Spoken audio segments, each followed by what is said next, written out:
Back on record in State versus Davis, C-377-407. Normal party present. Anything we need to address outside the presence, Mr. Joshua? Just one thing.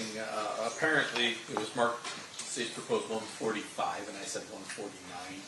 And so the clerk marked it as admitted 149 instead of admitted 145. So we just need to correct the record. We're going to replace the 149 with the 145. She asked me to put it on the record. Perfect. Any objection, Mr. Sant? No objection. Perfect. That'll be done. Was there anything that you needed to put on record regarding a statement not being introduced? I don't think we need to put it on the record, but Okay. I mean, I know the court has ruled on it, but we made the determination not to offer it. Which statement is that, just so if we ever need an appellate record? Okay.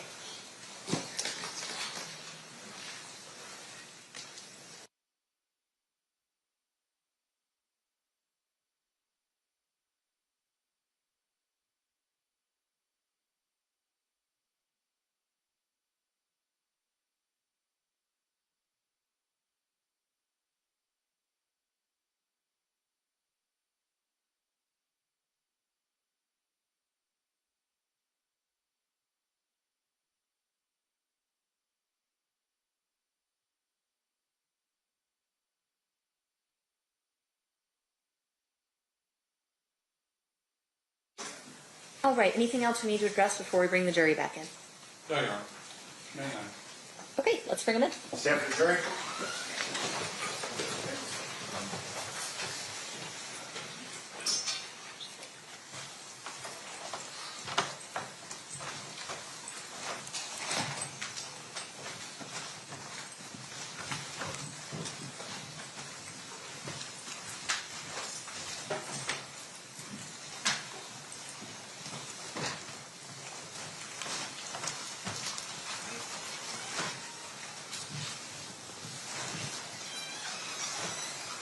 All right. The party stipulates the presence of the jury. Yes, Your Honor. You may be seated. Welcome back, ladies and gentlemen. We are still in the state's case in chief. State, who's the next witness you will be calling at this time? Denvante Lee. Denvante.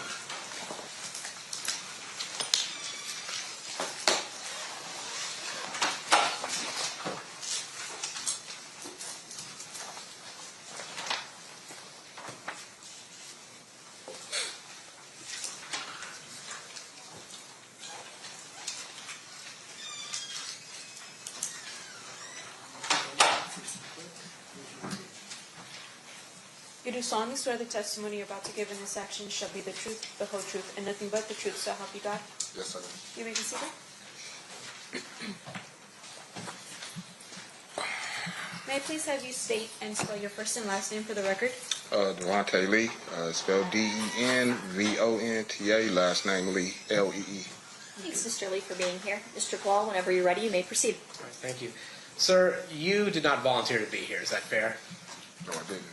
In fact, you're under a court order to be here Yes, through a subpoena. yes, In fact, you have expressed many times the fact that you do not want to participate in this. yeah. But understanding that you're a court order, you don't have a choice whether or not to sit in that chair. Is that fair? Yeah, that's fair. Okay. I want to ask you a little bit about the mid-1990s. Where were you living?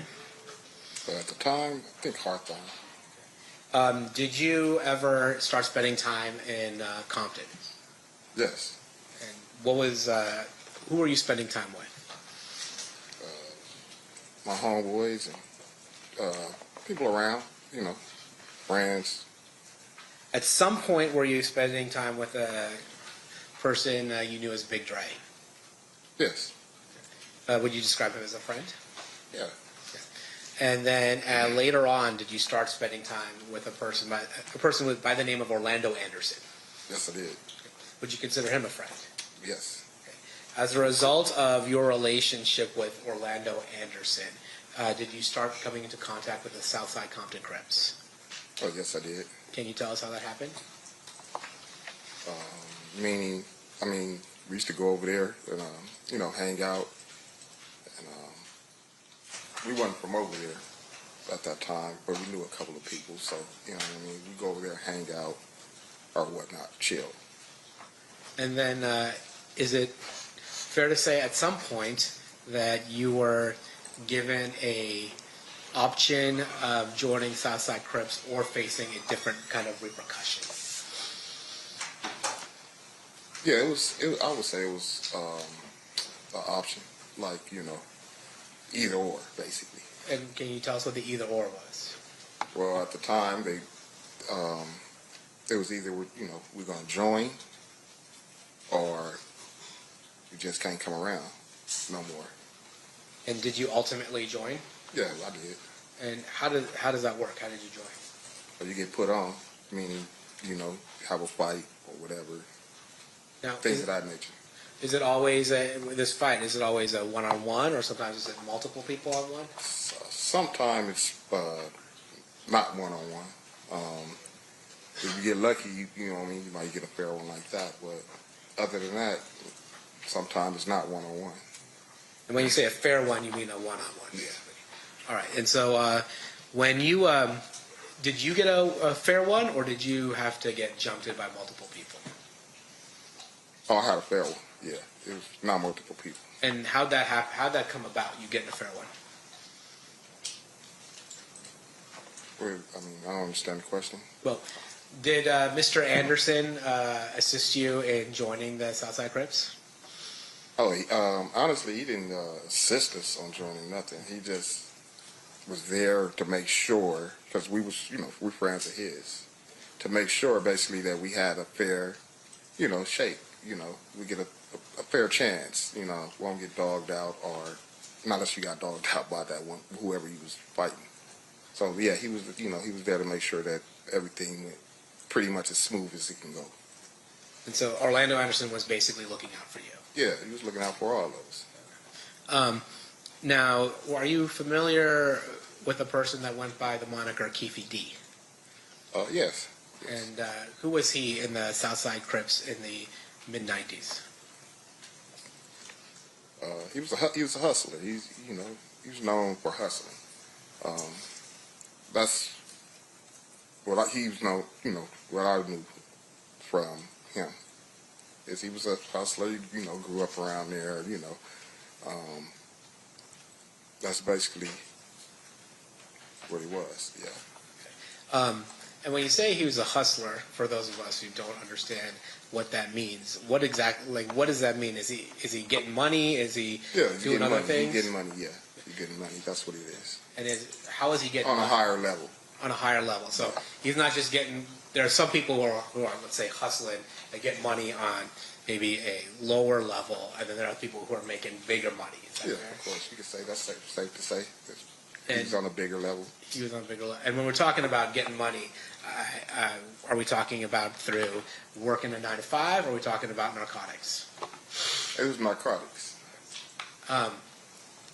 All right, and then when you got initiated into the Southside Crips through a fair one. After that, would you hang around the Southside area a lot? No, yeah, of course. And is it sometimes referred to as the neighborhood? You said it was. The neighborhood is like the Yeah, neighborhood? I mean that's where we're from. That's where we're going to be. Okay. And you had said we had talked about Orlando Anderson. Did he have any relation to the Keffe D? Did Orlando? Yeah. Yeah, that was his nephew. Okay. Orlando was Keffe's nephew. Okay. And being a Davis or being part of that family in Southside, was that a big deal? I wouldn't say it was a big deal. I mean, because there's a lot of families in our neighborhood, you know. But they were pretty, you know, prominent family, you know. And then, did the day you got initiated, did DeAndre also get initiated? Yes. And are you familiar with somebody by the name of Terrence Brown? Yes. Was he older than you, or was he your age? Yeah, he was older than me. So, yeah, he was older than me. So I assume he was in before you were in. No, yeah, way longer. Yeah, before, yeah. He's more of a you were kind of in the group that Big Dre, Orlando, that age group. That was that. Yeah, that's that era. Yeah, that was. Yeah. And then Terrence Brown was, I'd say, would it be fair to say Terrence Brown's part of an older group along with Mr. Davis? Yes. During that time, did the South Side have any rival gangs in Compton? We had a lot of rival gangs in Compton. Yeah. It's a lot. Understood.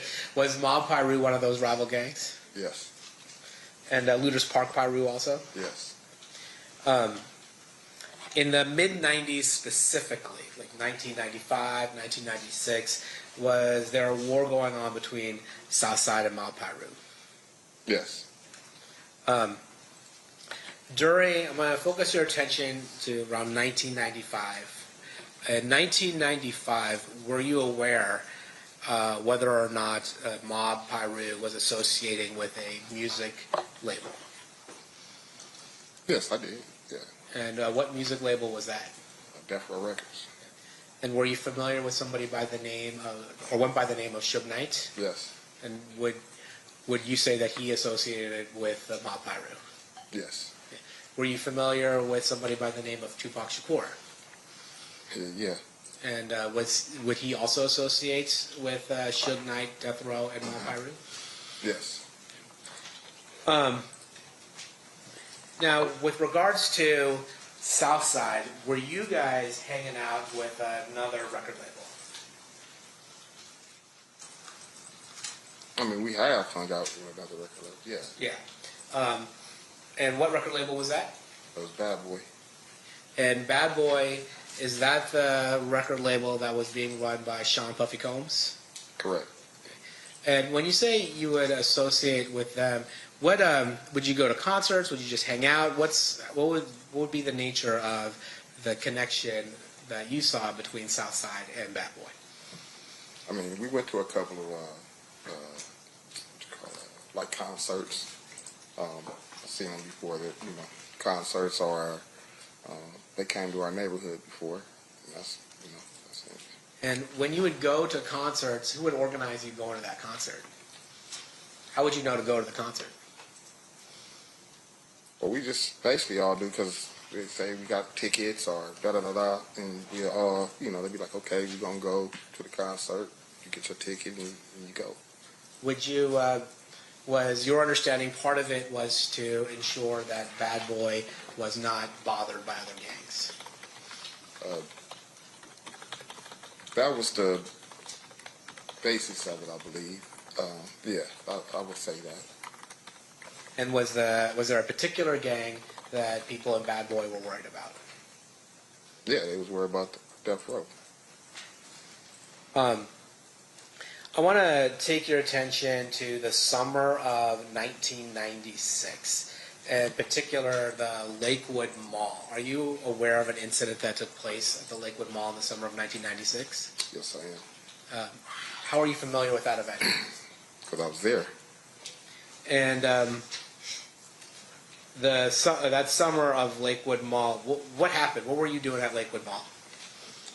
One of our friends, he was going off to college, and he had went up there to grab some things to get prepared for college. So we went along with him. And, do you know where the money came from for this person who's going to college to get these things? Yeah, Keffe was helping, try to get, he needed, a lot of, I don't know what college kids need really, but, need a little TV probably, a little, clothes, and things of that nature. And Lakewood Mall's not in Compton, is it? Not at all. Is it fair to say it's about 15, 20 minutes away from Compton? Yeah, if that. And just so things have changed in the last 30 years. Of course. Back then, you couldn't order things on Amazon and have them delivered to your house, right? You actually had to go No, I someplace. doubt it. I don't remember. So at the Lakewood Mall, you were there with other Southside Crip members. Is that fair to say? Yes. And was Orlando Anderson one of the people that were with you? Yes, Orlando was with us. Okay.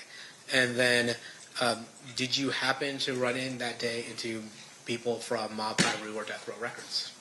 Yes, we did. Can you tell us about that?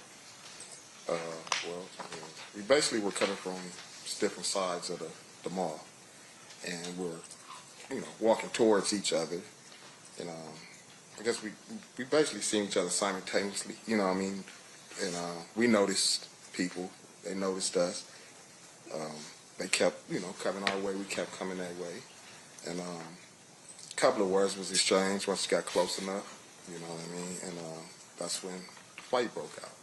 So a fight broke out? Yeah. And by that, we're talking about people punching each other and tackling each other. Yeah. On the other side, were you aware of somebody by the name of Trayvon Lane there? Yeah, I was aware of Trayvon, yeah. And in particular, there's talk about a death row chain or medallion hanging from Trayvon Lane's neck. Did you see that? Yeah, I seen. Did I see the chain? Yeah. Yeah, I seen the chain. Okay. During the fight, did anything happen to that chain?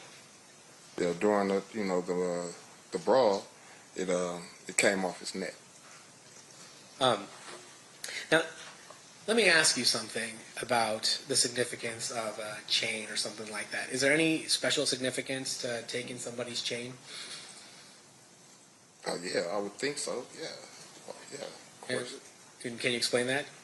I mean, that was their logo, and so it's like you taking that from them is, like you got something, to at least harp about or to say, hey, look, I took this.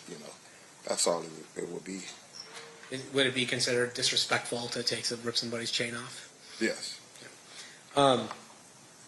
How did that brawl end? Like what made you guys stop fighting? Oh well, the police came. The police came, separated the parties. They didn't even try to talk to nobody or nothing. They just wanted to get the situation under control. Everybody just, leave. Just get out of, get out of there. So that's what they did. They came in, they separated us basically. We went our way, they went their way.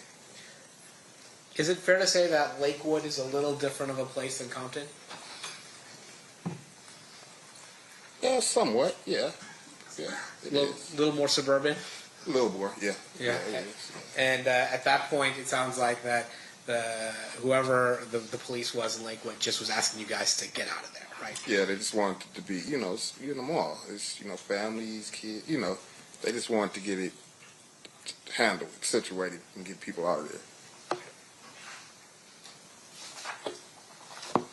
Permission to approach, Your Honor? You may.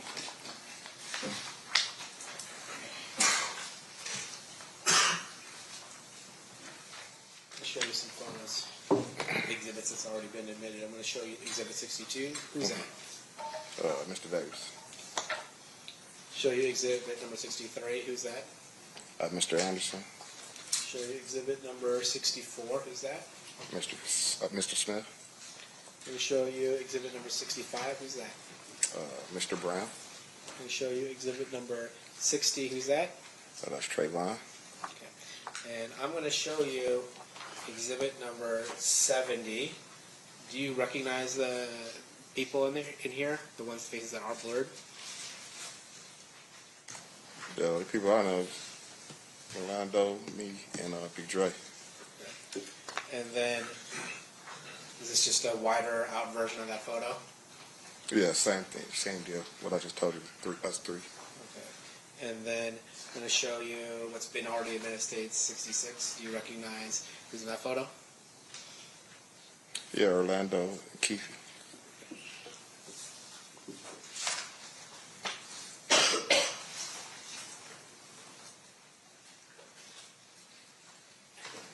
Did you go to the Mike Tyson fight when Mike Tyson fought Bruce Seldon the weekend that Tupac Shakur got shot? No, I didn't. How come? I was incarcerated. It's fair to say that that incarceration began in July 8th of 1996. Yeah, somewhere around there.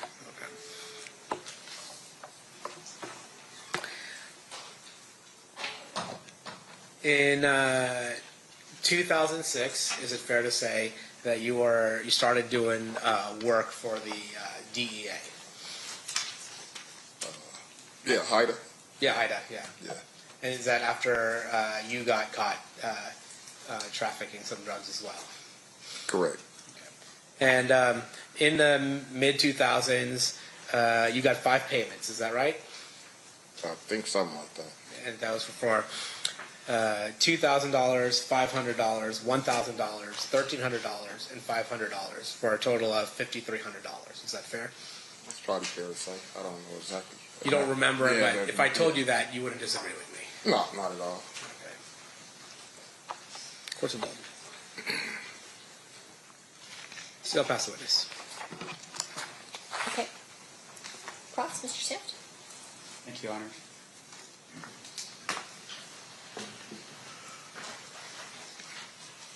Mr. Lee, your street moniker is Durlock. Correct. Okay. And how did you come with that moniker? How did that happen? It was given to me. And with regards to your testimony here today, you've told us a little bit about your work with HIDA. That's for drugs, correct? Yeah, correct. And while you're... Drugs and other things. HIDA is a task force, so it's drugs and everything. It's ATF, DEA, all that. Right. Right. And with regards to your work with HIDA, of course, because it's about everything, technically, if you saw other types of crimes being committed while you're working for HIDA, you would tell the HIDA people because it's part of the overall task force, right?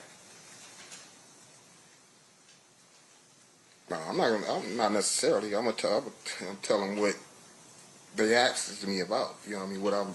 I'm not gonna tell them nothing outside of the realm of what they're seeking or looking for. Right. And fair to say, though, with regards to what they were seeking and looking for, at some point they were targeting Mr. Davis as a drug dealer, right? Yeah.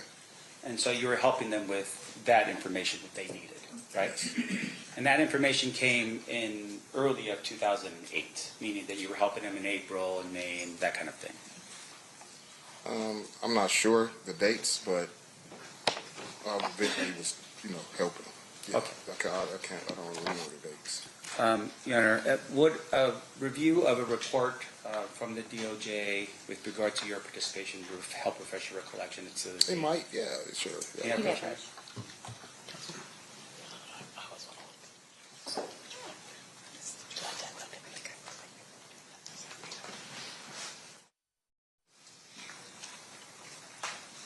Just take a look at the report, look at the date, don't say anything, and then I'll ask you some questions.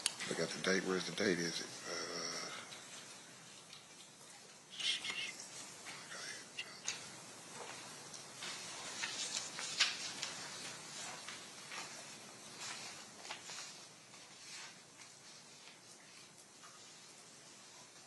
Okay, I recall. Yeah. Okay. And with regard to this document I gave you, it looks like the date that I've shown you is the date for July 10th, 2008. Is that right? Yes, that's the date that's on there. Okay.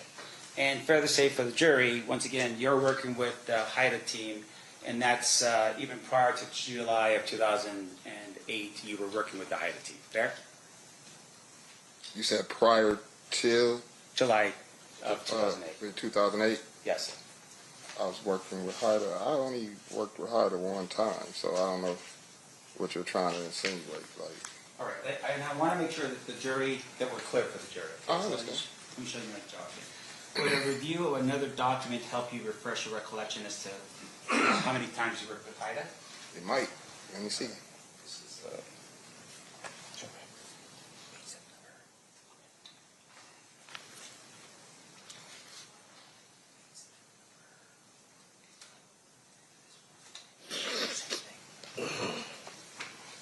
yeah, Bush, Your Honor? You may.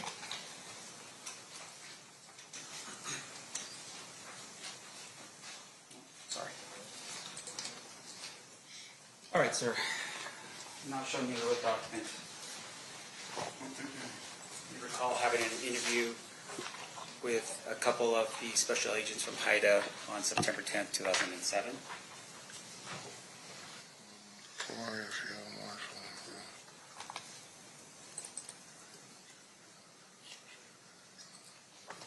Yes, I recall. All right. And then also, once again, just for jury's edification, showing you a document here. Were you also working with HIDA on April 3rd, 2008? See, working and being interviewed is two different things. Okay, so you're being interviewed by HIDA on April 3rd, 2008. Yeah, that's what it says. And you were given information with regards to Mr. Davis on April 3rd, 2008, right? I didn't get no information about Mr. Davis. I didn't even know at the time what, you know what I mean?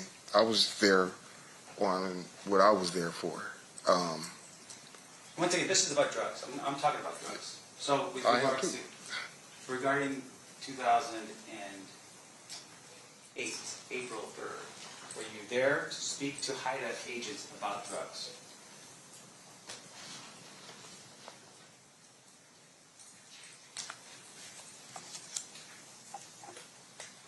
Yeah, pretty much. Not entirely, but yes. All right, when you say not entirely, what do you mean? I'm saying we did talk about drugs. We talked, yeah, we did. Anything else besides drugs in your 2000? I want to make sure the jury understands. Okay, Anything in yeah. April of 2008 besides drugs that you talked about?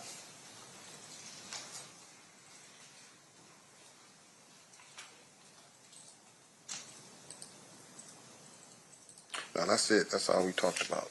All right, thank you, sir. Now, in your time that you've spent with HIDA, you had shared some information with regards to what we now call the Lakewood incident. Remember, we just talked about this a second ago? Yeah. All right, can you tell the ladies and gentlemen of the jury when the Lakewood incident occurred? It was in 96. I want to say July. That's what I want to say. Yeah, that's July. I feel it's July of 1996. Can you help us as to how you know it was in July? Yeah, because it was the summer. It was in the summer. And he was getting ready to go to school. So I know he had to be there that summer, you know, to start up his training and stuff for football. Okay. So if somebody else, an FBI agent, came in here and told us that it was a couple weeks before the fight in Las Vegas, would he be mistaken? You said who came in and said what? If somebody else testified about that date and said it happened a couple Objection, weeks Your Honor, to before. have this witness talk about what another witness stated. I'm just asking you. And that witness specifically. We can't All right, thank opine as to whether he's mistaken or not. I'll withdraw the question, Your Honor. Okay. Let me ask you this. You shared the details of the Lakewood incident, right? You told people about, you described it, fair? Describe it to who? To various different people over the time that, since the time it happened, you've explained it to various different people. In fact, to us right now, today. Yeah, so I mean I did because I'm doing it to y'all right now. So yeah. Right. And so with regards to your description, can you tell us, describe for us what happened during the Lakewood Mall incident? Same thing I just told. We got to fight. And Now, isn't it fair, though, that at some point in the future, and I want to make sure I'm clear as to the date, you had an interview with a Detective Mogg from Metro? oh yeah, I did. Okay, and you recall that that interview was actually on July 11th, 2023 in Las Vegas? Yeah, about that. Yeah. Right. And would looking over a transcript of your interview with Detective Mogg help refresh your recollection as to what you told him on that day?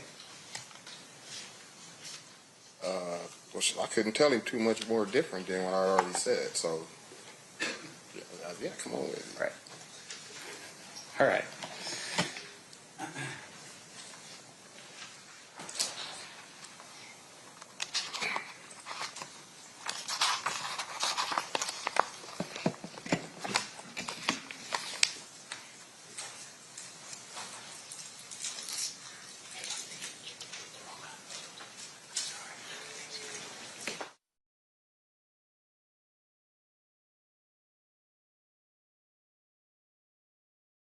Yeah, Coach Ryan? Yeah. Okay, sir. I'm showing you your statement here.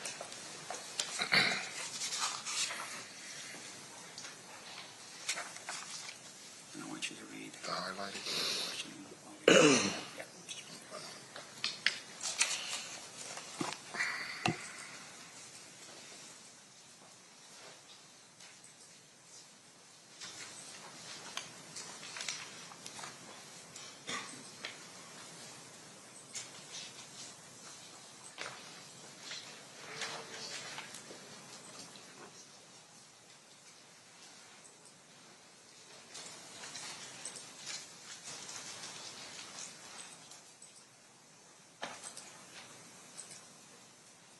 Okay. Now, what's your question?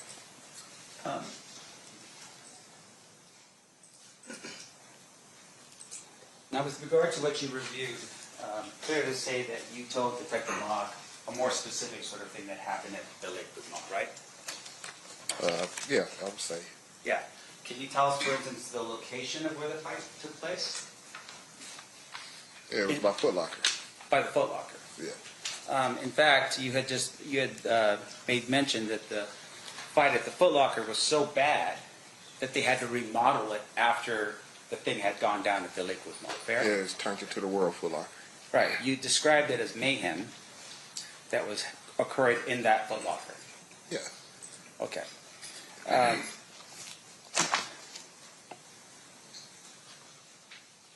One moment, please, Your Honor. Of course.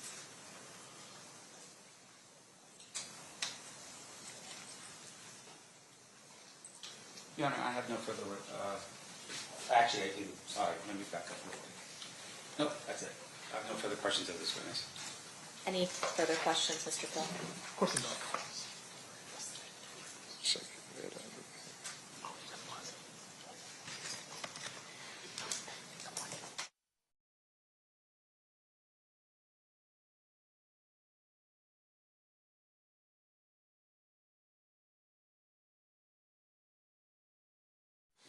Your Honor, I will pass. I'll pass the witness except for one thing. I don't think I moved before the witness. Please, I don't think I moved the exhibits into evidence. I just want to be clear about that before the witness is off the stand. Okay.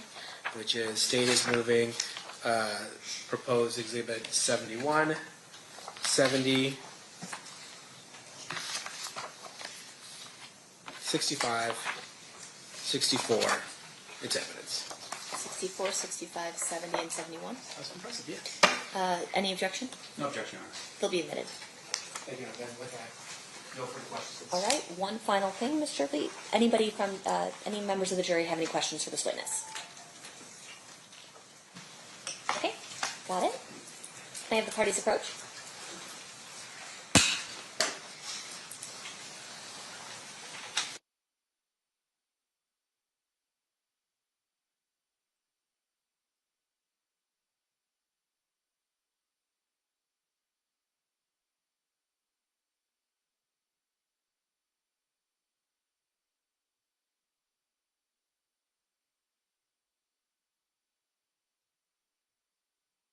All right, a question from one of our jurors, Mr. Lee.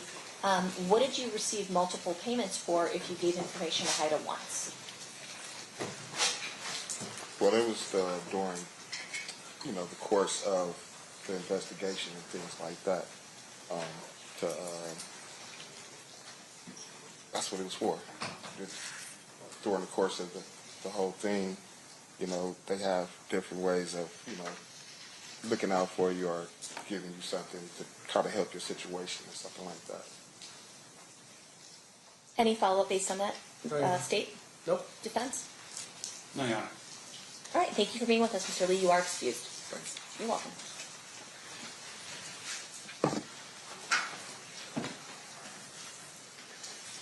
Who's your next witness, State? So we're going to play the 2008 statement, which I think will probably take up the rest of the day. Okay, so it's already been admitted. Remind us what exhibit that is. That's a great question. I think it's going to be... Actually, I don't know. I'm going to have to grab the disc. Okay. I have it uploaded on my computer. Do you know, Ryan? Okay.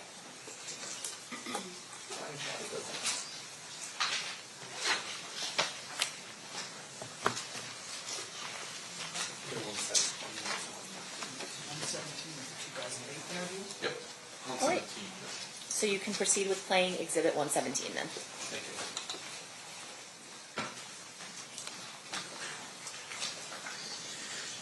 If we just maybe the volume down at the beginning because it's really staticky, and then we'll turn it up when they start talking.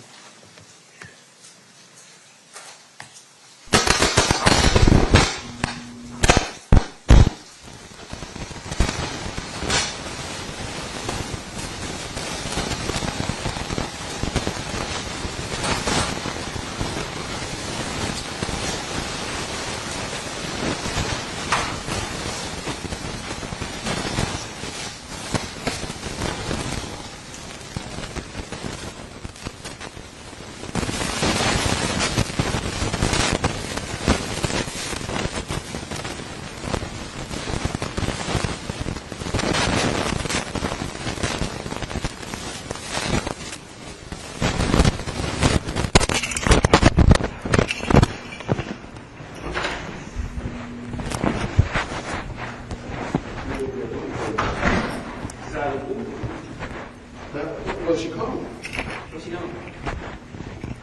No, Duane. Hey. Hey, how you doing? Good to see you, sir. Good to see you.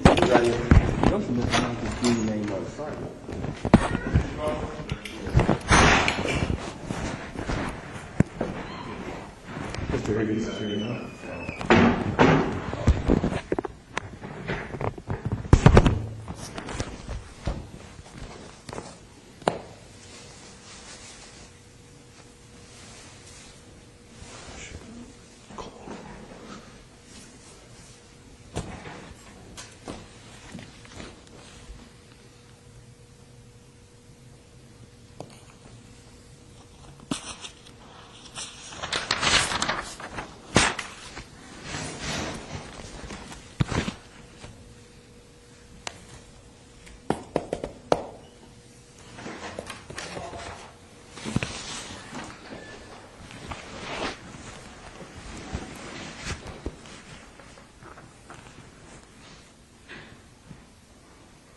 You get this thing catered, Greg? Yeah, I think we would be here for a while.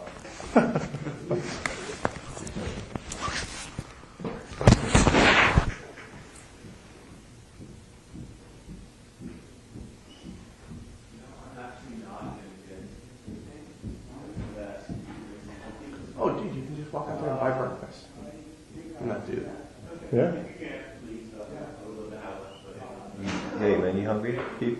You want something to eat? We're gonna be here for a while. A couple hours, 3-4 hours maybe. Oh man, I had to pick up my wife though. What time? 2:30. Okay, we'll have you out of here by 1:30. Oh, look. Do they have any of that white home liquor?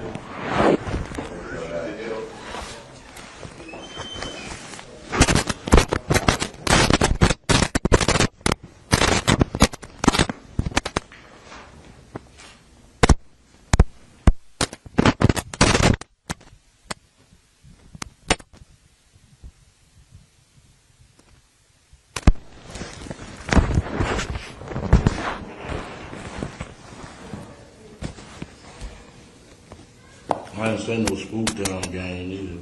Okay. So we for the murder. Okay. Good stuff.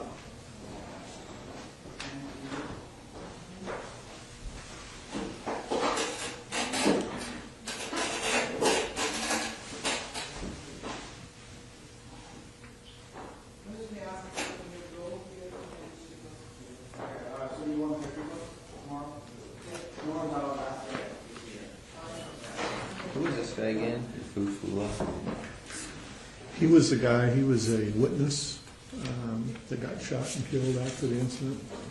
And before he really had a ability to make any statements.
personally?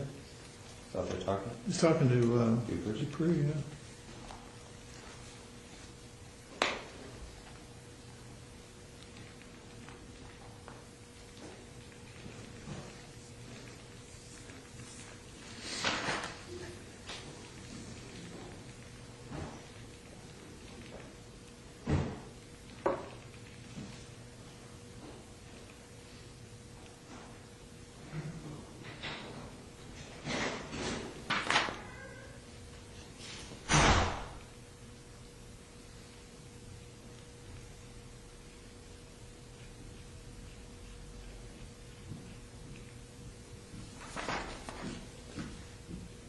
I never said I seen Reggie Wright up there neither. Okay.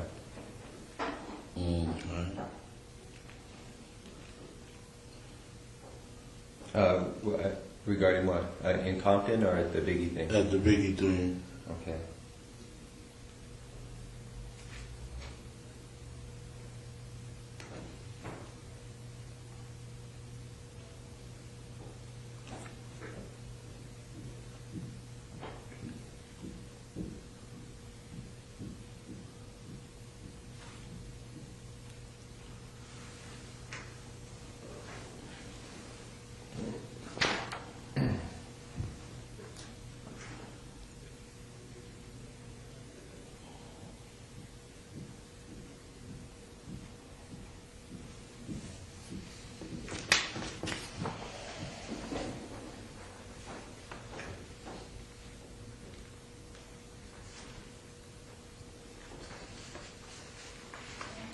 Two quadruple murder, homicide in Compton. Concerning the two, okay, yeah.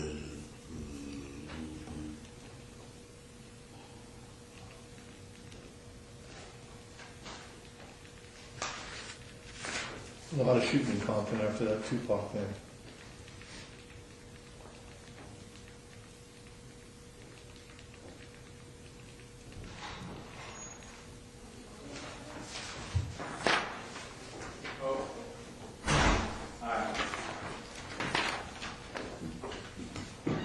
Sorry for the late, guys. Man. You know how it is. It's so difficult out here to make a living. Trying to hustle? Oh, I'm trying, man, but nobody wants to buy anything from me. No, I'm just kidding. I'm kidding. Wayne Yes, sir. keeps going over his original statements that he gave after his Okay. arrest back in 90, whatever. Are you hiding the donuts and coffee and all that? These guys wouldn't let me get in. See? I know how y'all is. I'm trying to help you out, man. I'm looking after your heart. See a fat boy here, you guys are like, yeah, we're gonna fool him. Make him come to me. Okay. Oh, God.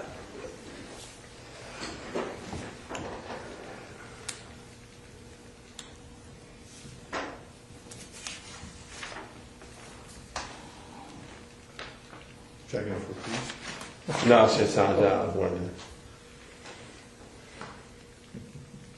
How you guys been? Good, man. Good. How's the holidays going? So far, so good. Really? Yeah, it's coming up fast, isn't it? Faster than I expected. Next week, we'll be here and be over. Which is always a good thing. Yeah, no, it is. Yeah.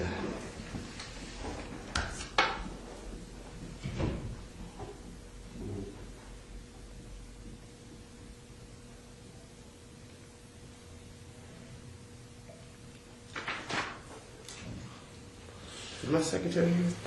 Or someone else let you guys in? It was open. Oh, it was open? Yeah. Oh, okay. Some dude came in with like a cart full of food. People came out like ants, man. Oh, okay. I got some guy pulling a cart Down here. That's pretty cool. For people that don't want to go to the cafes that they just have, they come from sweet to sweet. Right. I know it is pretty, because there's not a lot of restaurants around here. Yeah, that's convenient, man. Yeah, it's convenient. Because restaurants are kind of expensive, I guess. Yeah. Yeah, I never eat around here. Does that dude charge a lot? I didn't ask him how much it was. So. Yeah, probably like $5 to $6, Yeah. whatever they can get. Yeah. That's Yeah. cool. But it's a smart move. It's smart because, Yeah. if I make a couple $100 a day.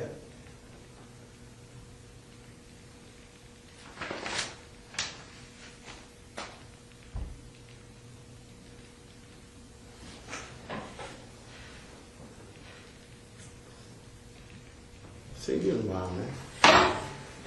You know, it's a holiday, you know. Yeah.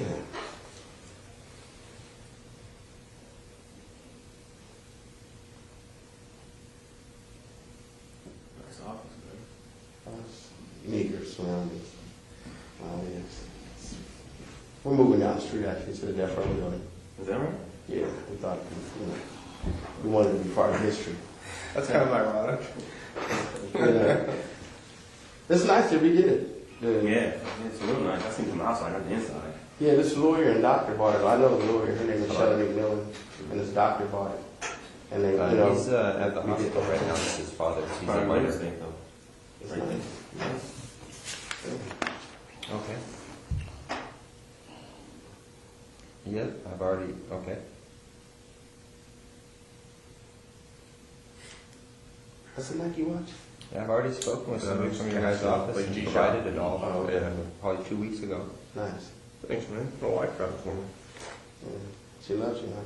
A little. Only on my birthday. Yes, pretty biased. Yeah, very Probably sweet. pretty biased. Yeah. Calling your birthday. Yes, I will. I don't have it with me right now. I'm actually at work and I'm in a meeting and he has his medical card with him because he's going back in for another pre-op today. His mom does and she's with him so he can Still probably working, call man. her. What is that exactly what now? No, oh, no, that's his statements from. Prior statements during when he was arrested. Oh, okay. It's 909 I know, it's good. 331 Well, I'm not going to look into that one. 6272. $19 phone, man. What? It really doesn't look like it. Yeah. What kind of Throwaway. Boost. Oh, Boost Mobile? Oh, they changed them. They're nice. He's trying to laugh. Okay. Throwaways. No problem. Bye-bye. That's what they call you? You just got to throw them away faster, man. I was, we had a motherfucker sitting next to me. Okay, mother, he ain't even went bought a phone for me.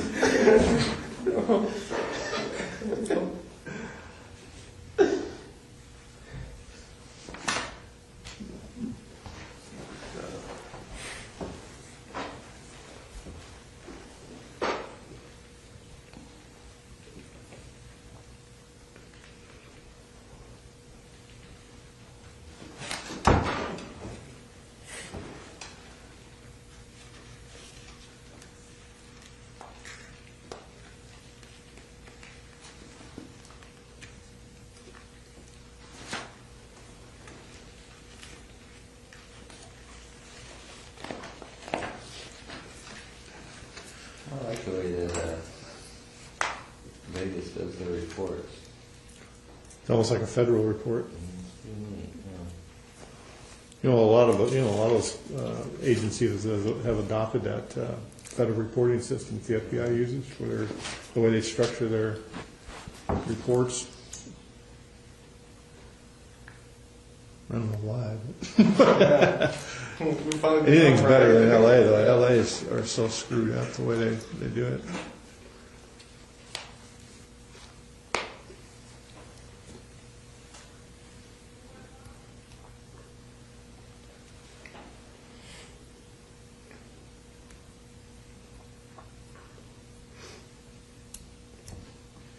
Hey, Greg, can I have a piece of scotch paper? Thank you. Just need one, or you want? Just one.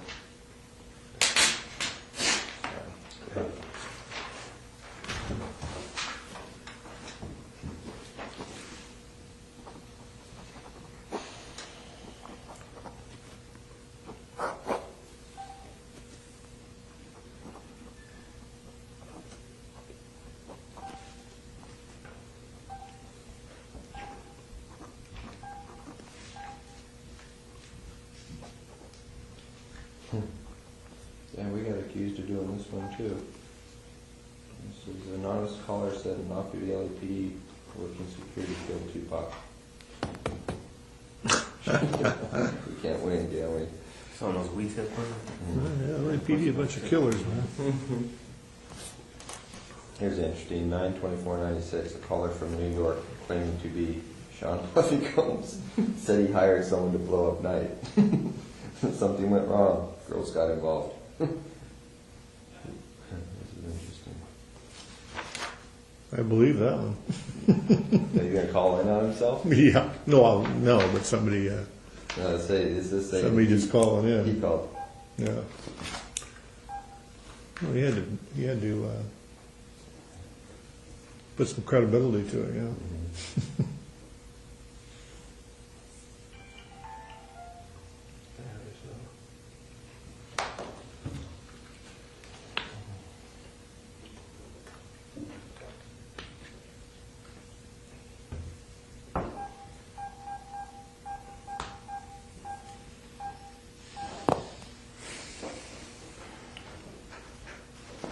Keffe, the second one's is almost identical to the first one, so we don't need to go through that if you haven't already.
Hey Chief, the guy who wrote that wants to know if you still have the girls going to the club selling ecstasy.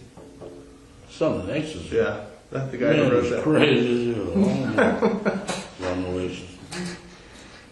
Okay, and Graham, I was the leader. So really, the only thing is the thing about Santana Block, the thing about getting dope for Pat back in '93 or whatever you said it was, and then what was the third thing? Oh, Reggie Wright. Those are the only three things. Yeah. Well, what about that whole bullshit about Tupac? What's that? The whole. Oh yeah, that was bullshit. All right. You can pass this back over here. Today, Keffe, today what we're going to do, we're just going to go over with a fine-tooth comb the Las Vegas incidents. We're going to draft up our report as regarding that specific thing. And then we're going to cover a few other things, but we do have to emphasize to you that everything in this report has to be right on, because if down the road it's determined that some of these details are incorrect, then everything's off the table. So everything in this report cannot be like that report. Hey, I want to say this though too. I feel like I said that day, don't bullshit me, and I won't bullshit y'all. You know what I'm saying? I feel I'm being bullshitted. Regarding what your deal? You said yesterday, how Mike, I need to talk to Mike. You said it was over. I need to talk to Mike. One is because I still got a tracker on his car. Two, I need his statement regarding the place in Paramount that was in his name. And there's some questions that are regarding to Mike. We're not bringing Mike in order to arrest him. But since Mike already knows that the police have contacted you and you're working with them, there should be no problem. It's up to Mike to keep his own mouth shut, and we're not going to be asking him about his people or his associates. That's not of concern to us. Yeah. If you hadn't told Mike, we wouldn't have talked to him. Well, we wouldn't want to talk to him. Okay, another thing. I know y'all been over Kevin's house. On surveillance? No, No, we've never been to Kevin's house. y'all haven't. Ever. Because I feel, why would y'all why not hire Edie? There's some problems, in my opinion, and this may not be a shared opinion, but I just don't believe in Edie's ethics. I think he's a dirty attorney. I think that Edie will lie, cheat, and steal in order to get himself out of any kind of problem. I think that there was ethical problems with the way that he had Orlando testify on behalf of Suge Knight, and that whole thing is a problem we don't want to have to deal with. And as you know, Edie Fall also represents Michael Thoreau, and we just don't want all those problems. He represents Michael Thoreau right now? Well, right now. Him and Renee Campbell. Yeah. You know Renee Campbell? And I know Al was in San Bernardino. He ain't had no fucking reason being down there. You know what I'm saying? I'm up on everything, dude. You think I'm not? Well, Keffe, you know, you got to do your homework. We respect that. Don't read too much into anything. I'm not gonna do nothing to them dudes. I'm over, man. But I'm up on everything, dude. Well, that's why he was in San Bernardino. What the fuck? He wrote me a letter. Keffe D, I'll never tell on you this and this and that. Ooh, man. I know you was in San Bernardino, coming to MDC, coming to see y'all, all that. I know all that shit, man. It was about 2-3 years ago. I know about the Tommy thing over there in Carlton Square. Boom.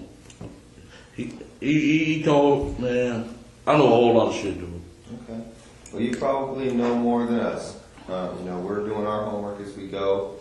But again, we just don't want to deal with those problems that come along with Michael and that attorney. You know, I don't believe in the guy.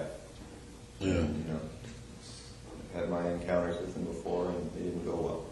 Yeah. And Keffe, some of the people that might be real close to you that you may want to protect may be the same people that sold you out. So take that into consideration when you're saying, I don't want to give up Compton, I don't want to give up my homeboys, stuff like that. I'm not saying anybody did it, but I know close to you may have. Yeah, I know. He said Eddie or Pat could be working with us, and that fucked me up. You know what I'm saying? Well, Keffe, let me say this. I know you. And I know. Let me say one more thing. Yes, sir. And you said, I got some shit gonna break your heart, gonna break you to your knees. I know y'all was gonna arrest me for this shit, man. You know what I'm saying? I knew that shit, dog. You know what I'm saying? Yeah. But that's how it goes. That's how the game goes. Yeah. You know how it is. Yeah. These dudes are cold, man. Well, let me say this too, Keffe. I'm serious. I never thought I would retire. But y'all heard me on the phone, man. I'm through with this shit. You know what I'm saying? Too many dirty motherfuckers, low down, cross artists, everything. But they don't know I'm putting the double cross down. Fuck it. I'm with y'all. And now, let me say something. Yeah. You know, I know you have used Edie and you felt comfortable with Edie. But I want you to say this, and I know you sent him a lot of business stuff. But I would think you would think at this point that maybe you shouldn't think that way because you wouldn't be here. Because a lot of people that he dealt with may have participated in getting your ass here. I know. So I think you might want to look at it a little differently. Yeah. You got to look at the whole picture, and I think It's you're a starting to big do picture. that. And when with Snoop Dogg uncle, you know what I'm saying? Then at the airport with the fuck ass plane tickets, y'all ain't got him out. And his wife even put him on blast. Said, I don't know how you got out. Just hold on. All the people, all the speculation, just hold on to that. I'm just leave it alone, yeah. I'm gonna Let's leave that just shit alone. Because that'll make me mad, all that shit. That's why I smoke weed. Because I'm a dangerous motherfucker without smoking weed, dude.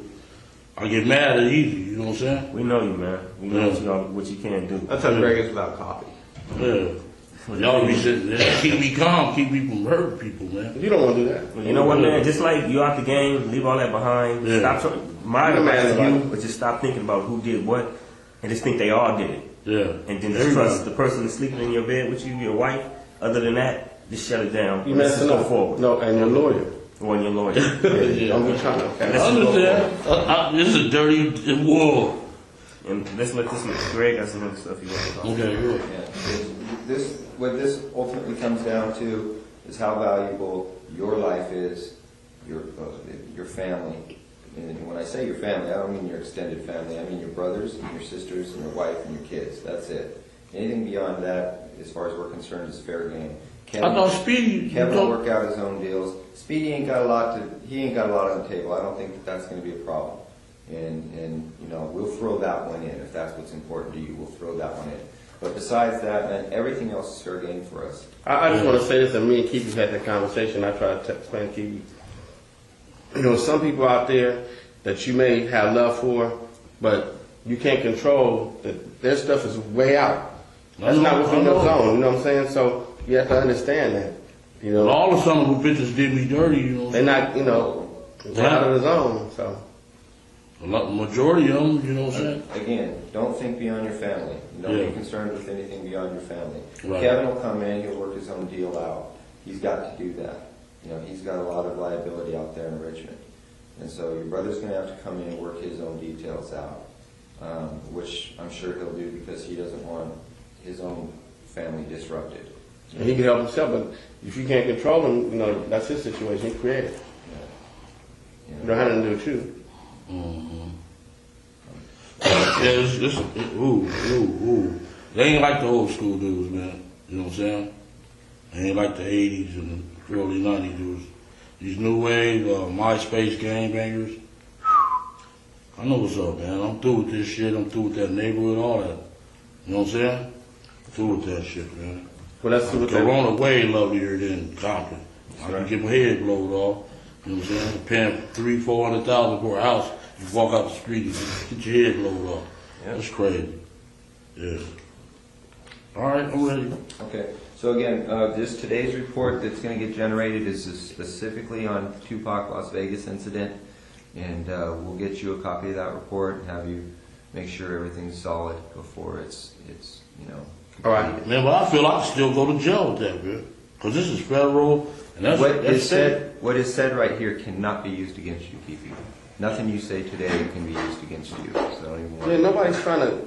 I was just waiting on the news camera to be at my house, man. You know what I'm You're saying? just nervous. That's all. You gotta trust us too. You're just nervous. If something When I like seen you yesterday, I didn't know whether to phone out or not. if something like that was to What happen you to doing you, yesterday? At my house, man. Yeah. So we're gonna have to just knock on this door and make sure. Oh yeah, my phone was off. I didn't know whether to phone. I said, man, they That's why they here. sent me, man. It was trying to send somebody to knock on your door. It looked like, you know, spam or something. Yeah. And he said, man, you looking raggedy. Motherfucker, you just scared to live and shit off. There's donuts all over you. That spook, I swear, I had a dream that the cameras was there. Here go our man, bam. that ain't Just gonna give happen. us a number. That ain't gonna happen. We told you that nothing leaves this room, and that's the way it is. We wouldn't do that. Yeah. Then my sister, you a punk motherfucker. You know what I'm saying? Wow. Huh? Is that your dream? No, Lando mama, man, is crazy as hell, man. Wow, what's she She know about this? No, she don't know. Oh, don't tell her that, man. I know about Yeah. Charlotte, man. Yeah, huh? I know about Charlotte. She gonna bring the business if it comes on. Hell yeah. Bust me in the head with a pistol or something. What the fuck are you doing? That's what we're saying. We're gonna keep meeting from time to time like this. Live your life, stay out of trouble, do what you do. If you don't say nothing, it's cool. But if you go out there and start talking and looking for people who you possibly think talk to us and all that kind of stuff, you can cause you gonna cause a long problem. Yeah. But with that, we gotta move forward on these questions you get ready to ask. Okay, We're gonna keep going over and over this All stuff. right, It's gonna take too much time. All right. So that's it. We're going to start. Me and Jeff went back to New York and did a little bit of groundwork back there. As far as the Tupac thing is going, you know, we just want to run down all the leads as far as they relate to Zip and to Puffy, Yeah. and that kind of thing. You know, but at some point in time, we will have to go hit up Bubble Up, get his statement, and the other dude that was in the car that's still alive. Ain't nobody else still alive. Corey? Corey wasn't there. No. Big Dre and Lane, they both did. No, the other dude, Guitar Carol, or what they can't In the car behind, you want to show them the diagram first and see? if you- Yeah. Yeah. Maybe be more clarifying it. Who was in that car with Zip, or the van with Zip? He wasn't in the van, he was in that van. That's the way we had it. You let us know if that seating arrangement is right or wrong. Anything you want to change towards the seating arrangement or whatever, just mark it on that one. Wherever you were sitting, wherever Orlando was sitting, who was in that car behind? Hell, well, y'all know this shit already. But the seating range might be. Because were you driving? What? Were you driving in the first car? Because see that line says you're driving. Okay.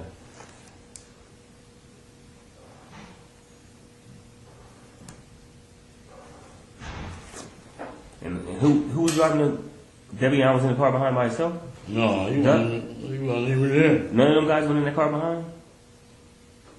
So Orlando shot Who's in Spartan? across Dre.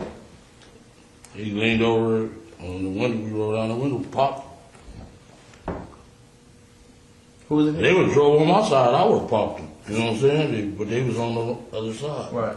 So was there a second car behind you guys? No, it was some girls hit that corner with us, dog, and we shot out their window. I said, these bitches got more heart than the dudes, you know what I'm saying? But any time was it this car behind you? Not at all. No, none of the homies was behind. No, like 3 or 4 cars behind, nothing like that? Nothing. Just one car. Just one car. Then we hit the corner, the girl followed us, and we shot out her window. They got scared and stopped. But they weren't with you guys. They weren't with us, no. Just the girls that you. Push that back over here real quick. We would think they security would follow. You know what I'm saying? Yeah. But the bras don't even have heart. They followed us halfway, we shut out their window. They said, Those are all the guys that you would recognize as being in the car, right? Lane, DeAndre, and Terrence.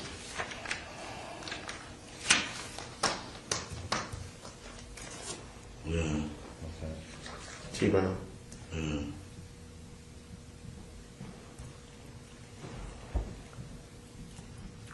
Okay. So Orlando would have had to lean over the top of Dre, right? Yeah, Okay. he did. Okay. All right. Well, that's what all the witnesses said too from the back. Okay. That was a heartbreaker. Oh, man. Okay. All right. So leading up to that, do you know who Trayvon Lane is? Yeah, I know who he is. Okay. So do you see Trayvon there at the just before the MGM at all? I didn't see him. Okay. All right. Then let's start back at the beginning. Let's go back to, this is 96, 3 concerts. Where were the concerts where you talked to Puffy and Zip at? That was 96. I was, when they gave that BET tour. It was everybody on the show. Let me see, it was Naughty by Nature. They was on the show, Mary J. What's that dude named? Jodeci, Craig Mack, Biggie, Faith, and the Junior Mafia. That was a group. That's BET tour? Yeah. Or BET. Superfest? It was a BET tour. BET tour. Where was it at? You remember that? It was in San Diego. We went to one in San Diego. Went to one in Anaheim, Irvine, then in Vegas.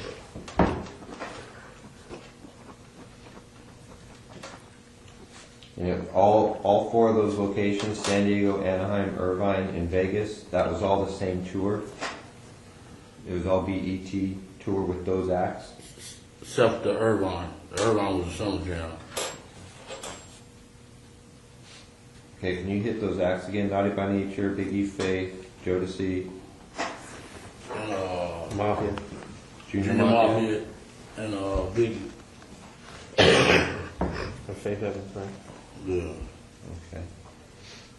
All right. So all the acts on there were from Bad Boy, basically. Mostly, yeah. Oh, And no, he had Jodeci. managed, Put Jodeci he had down? managed Jodeci and Mary J during the time. So it was pretty much a Bad Boy Puffy Yeah. tour. Are you going to be able to track down those dates, Darren? Yeah, I can look it up. Okay. What that? Yeah. All right. Now, on all 4 of those occasions, there's San Diego, Anaheim, Irvine, and Vegas. Which ones do you actually talk to Puffy at? Every one. Every one of them. Yeah.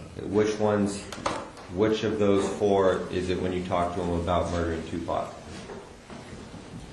It was really about both of them. Either one of them. It was Anaheim. Tupac and Suge, you mean? Yeah, Anaheim. A couple of times at Green Bay. And where? Green Bay. Sunset.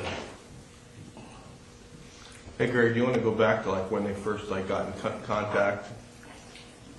Yeah, we can start there. What year did Flint introduce you to Zip?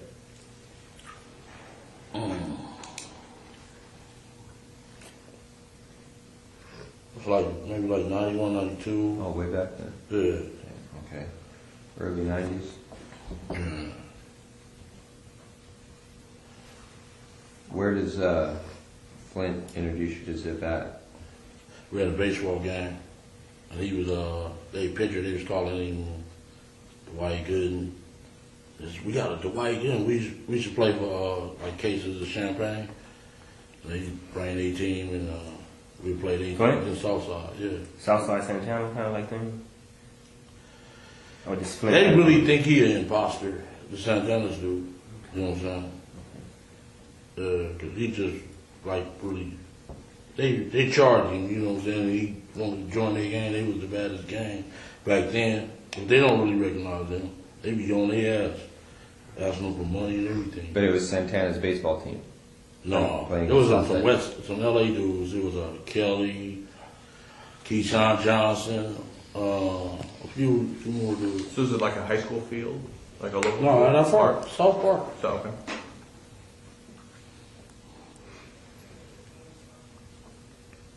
So y'all basically played against them. Yeah, How many occasions did that happen? Like about 3-4 times. 3 or 4 times? Yeah, All in one summer? Or was it over a period like a couple years or just all in one summer? maybe like a year. Have a step up for a second. And you were the captain of your team? Yeah, And who's the captain of the other team? Flint? yeah. So basically your team against his team. Whoever you bought, most of your players were what? Southside. Yeah. And he bought a lot of LA cats.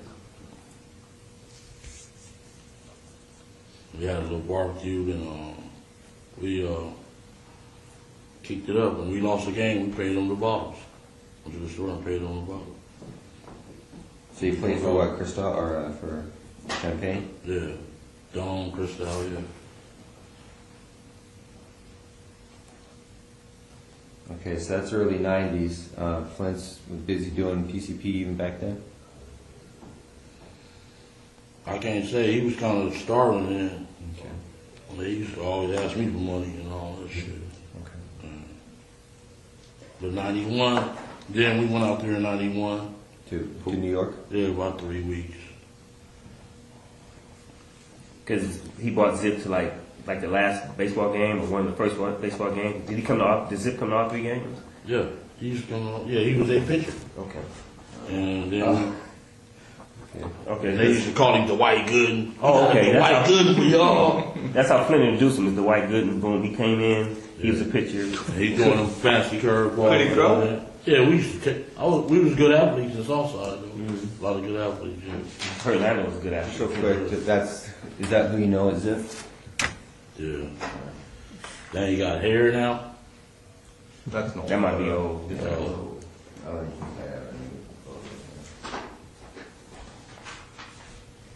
So when you went out there to New York, where you guys stayed in? Who you stay with? We stayed at different. We stayed at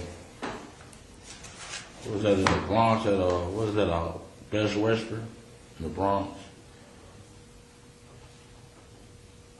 I don't mean to take over the interview, but Then we stayed at his house a couple of times. You know, during that period of time. At Zip's house? Yeah, his little apartment. It was in Jersey City.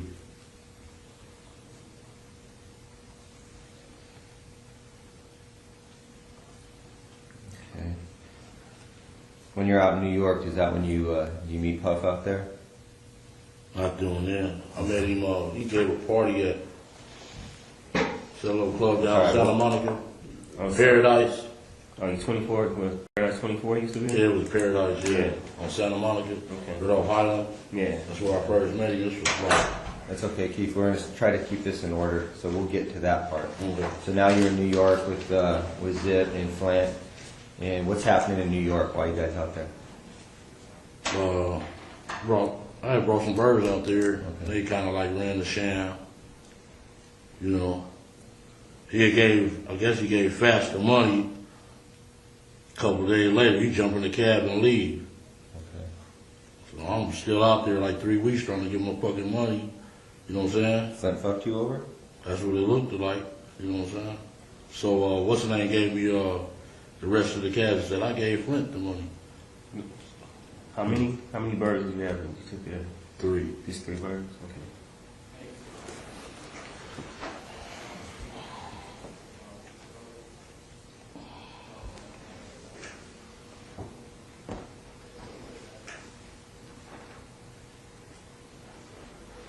Because Zip tells you that he already gave Flint the money, Flint's phoned out. Yeah. And then Zip gives you the remainder of the money? Yeah. How much was the remainder?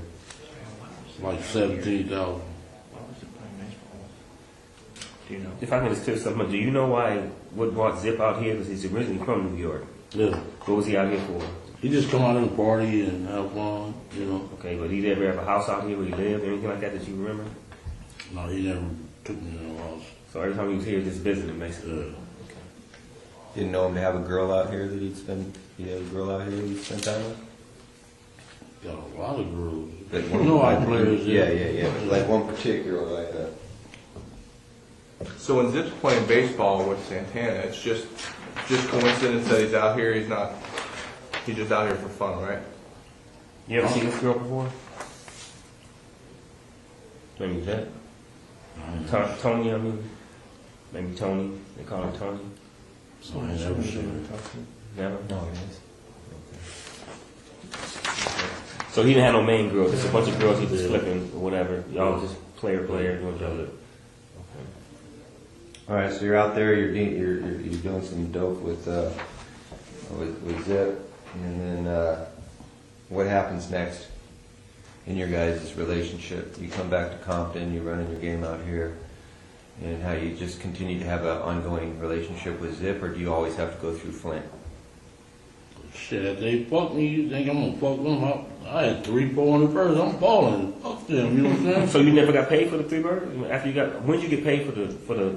They gave me the 17,000, and he said, "Fats, stand the rest of the money." So I just, okay, fuck you. When he come around, so you just ate it. You didn't even get that money, never. Yeah, just fuck it. Then he come by 2:10 sometime. He had to be all COD from then on. No more front seats and all that. So Flint used to get a lot of this stuff from you? No, he's talking about Zip. Flint used to come. After he did that, Right. COD from now on. Okay. But you just let that first one go, huh? He was balling back then. That was, You That's teach just a yourself, fool. That's just a You on cost of doing yourself. business, huh? Yeah, you on yourself. That's all I take it. So he would keep coming to you, but he'd be COD, cash on delivery, buying birds over the years? He went to jail. Maybe we did about 2 or 3 transactions. He went to jail after that. Okay. And I was asking why the fuck you would go out to Miami and I got the shit here. That's what you get. Because that's what he's doing, going to Miami getting some stuff, and he got popped. That's where he got popped. Yeah. But when you brought the stuff back to New York that first time, who was that stuff for? Zip. It was for Zip. Yeah. But Flint brokered it. He kind of like was the middleman. Yeah. Okay. Do you after you have your little deals with Flint? Do you end up you start doing anything with Zip, like directly with Zip, back and forth to New York? When he went to jail, Flint did. yeah, he called, say Zip snitching. So I was like, Zip snitching? And he like, yeah, man. I said, well, why the fuck your nephew's with him every day? You know what I'm saying? That don't sound good. Maybe he trying to keep me away from him. And that's what Zip came and said, man, he just trying to keep us away, man. We can get money. You said his nephew was with him all the time? The little D and Derek. Derek and Daryl, little brother, Wanamaker brothers? Yeah. Because they hung out with Zip a lot? Yeah, he was hanging out with Zip. When Flint was in jail, Yeah. he was making money with him, or he was just hanging with him for the girls and stuff. You know, I really wasn't getting in their business. I just handled my business, man. You know. But they was with the girls. They do the cars, all that shit. All right, so time goes on. This is through the early 90s. Flint gets popped in Miami. And then anything else significant regarding Zip and Flint? You guys just all got your drug games going on. No talk or issues with any of the, no talk or issues with anything about Tupac at those early stages? No. He was still with them Digital Underground or somebody, the other people. So he hadn't turned death row yet. No. But when Flint and Zip fell out, there wasn't no beef. Just word, he snitching, and they That's what he said. That was the bullshit, so we could stay away from each other. So that was it. Yeah, that's what I said. Why your nephew still hanging with him? Okay. If he's snitching, that don't look good, you know. So then you hook back up with Zip? Because you know it was bullshit? Then I did that water deal with him, with Pat Bernard. It's in the paperwork already. Okay, so you do the water deal. Was that pretty accurate, what you said regarding the water deal? That Yeah, Pat Bernard. you guys fucked Patrick over? Patrick Bernard? Yeah. Did we fuck him? I didn't say we fucked him over. No, he did. I think he got his money. Okay. He didn't? Okay, he probably didn't. 15 years ago. You know, the deals that went down between them, you know?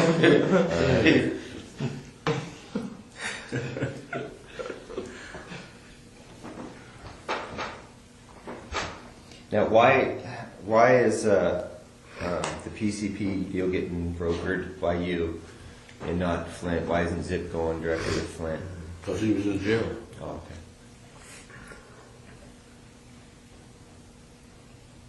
So you became closer with Zip while Flint was in jail. You started doing business with him. Yeah, we started hanging out when he come to LA. He'd come and hang out with me.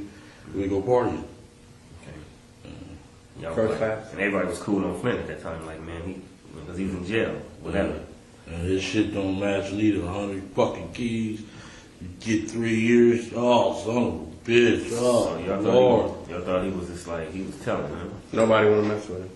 Man, we know in Corey, 200 keys in Columbus, Ohio, you get fucking 30 bucks. Oh, man, I got more than that on a phone call. You know what I'm saying? Who's your lawyer? That thing we got that time.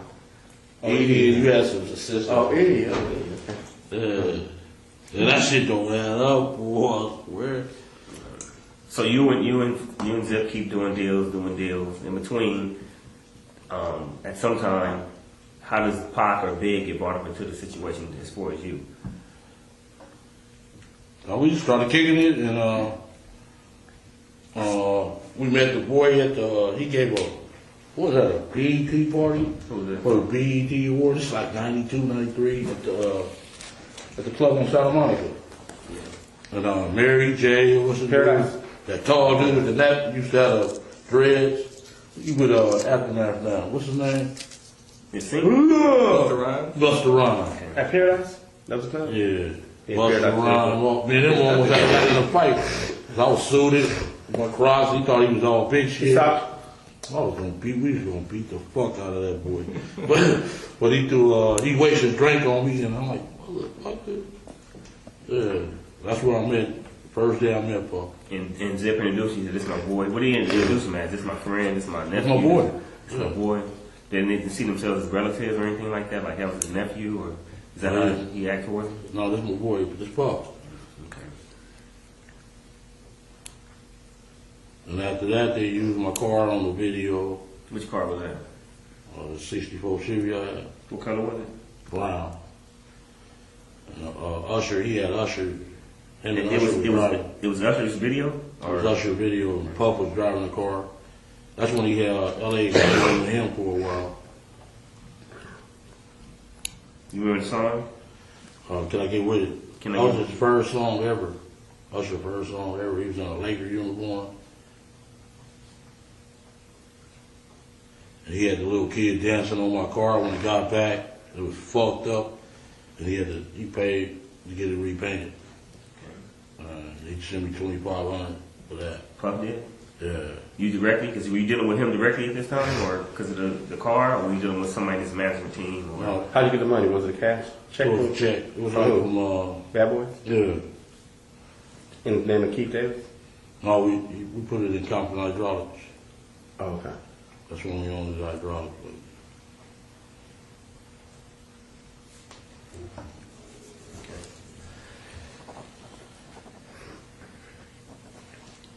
I'm sorry, what's the cat's name again, the video dude? Usher. Usher. Okay. Can I get with it? That was 92? What year was that, Cam? It was like 92 when he first 92, 93, He yeah. was like 16, 15 years old. 14, yeah, he was a little kid. Mama, can I buy the car? Yeah. And then after that, was a relationship right with you and Zip? And Puff? Yeah, we used to go far, go to the club, you know, drink, pop the bottles, all the bitches come. Yeah. Good style, right? Yeah. How often would he come out here? Zip? Shit, like once a month. Did Puffy have a place out here? Didn't he have a place out here? Where you staying at? House? Back then, no, he didn't have one. He was scared shitless out here because of the voice. So that beef had started by then? No, it started when they went out to that award Yeah. in New York, and he said, "You want to be in fucking, you want to be in your own video, not this motherfucker down." That's when it started. Then we seen right after that at that summer jam.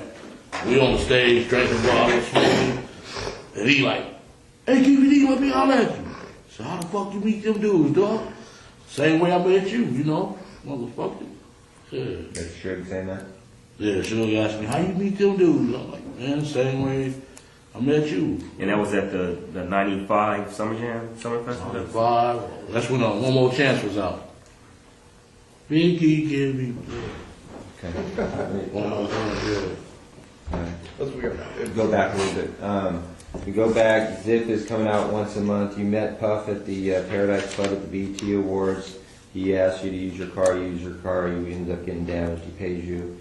And then Zip's coming out once a month. Prior to the times when you start talking about the beef with Pac and Suge, how many times do you meet Puffy? How many times we met him before the beef came? Maybe about 3-4 times. 3-4 times, always like at a social event? Yeah. Okay. Greenbacks was mostly, that's where we started. Green Patch? Greenbacks. Right on Sunset, by the lounge bank. Yeah. Oh. It's a little upstairs and just like a deli. Yeah. Oh, no, that's called, right next to the comedy store? Yeah, then there's a strip club and At Deli. Okay.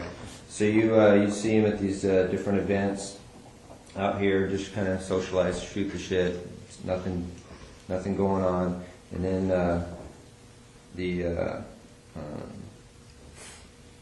does the incident at Summer Jam take place before Puffy gets up on stage and makes that statement about if you don't want a producer being in your videos? Which happens first? I don't know. I would have to check the dates. Okay, But well, I'm quite sure that the Summer Jam happened first. Because he got jealous because Biggie took over the record charts. You know what I'm saying? Like, bam! Biggie was, that One More Chance was hot. Yeah. So when you saw him at the Summer Jam, he wasn't mad at you for being with them. Like he was traded. He was just saying how you knew them. So how the fuck you meet them dudes? Yeah. He didn't really mess with you like that anyway. He couldn't get mad at you, right? What?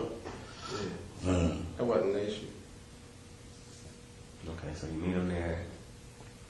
Who was all at that Summer Jam? Was Flint with you then? Was he out of jail? No. He was in jail? He was in jail. Zip was with you?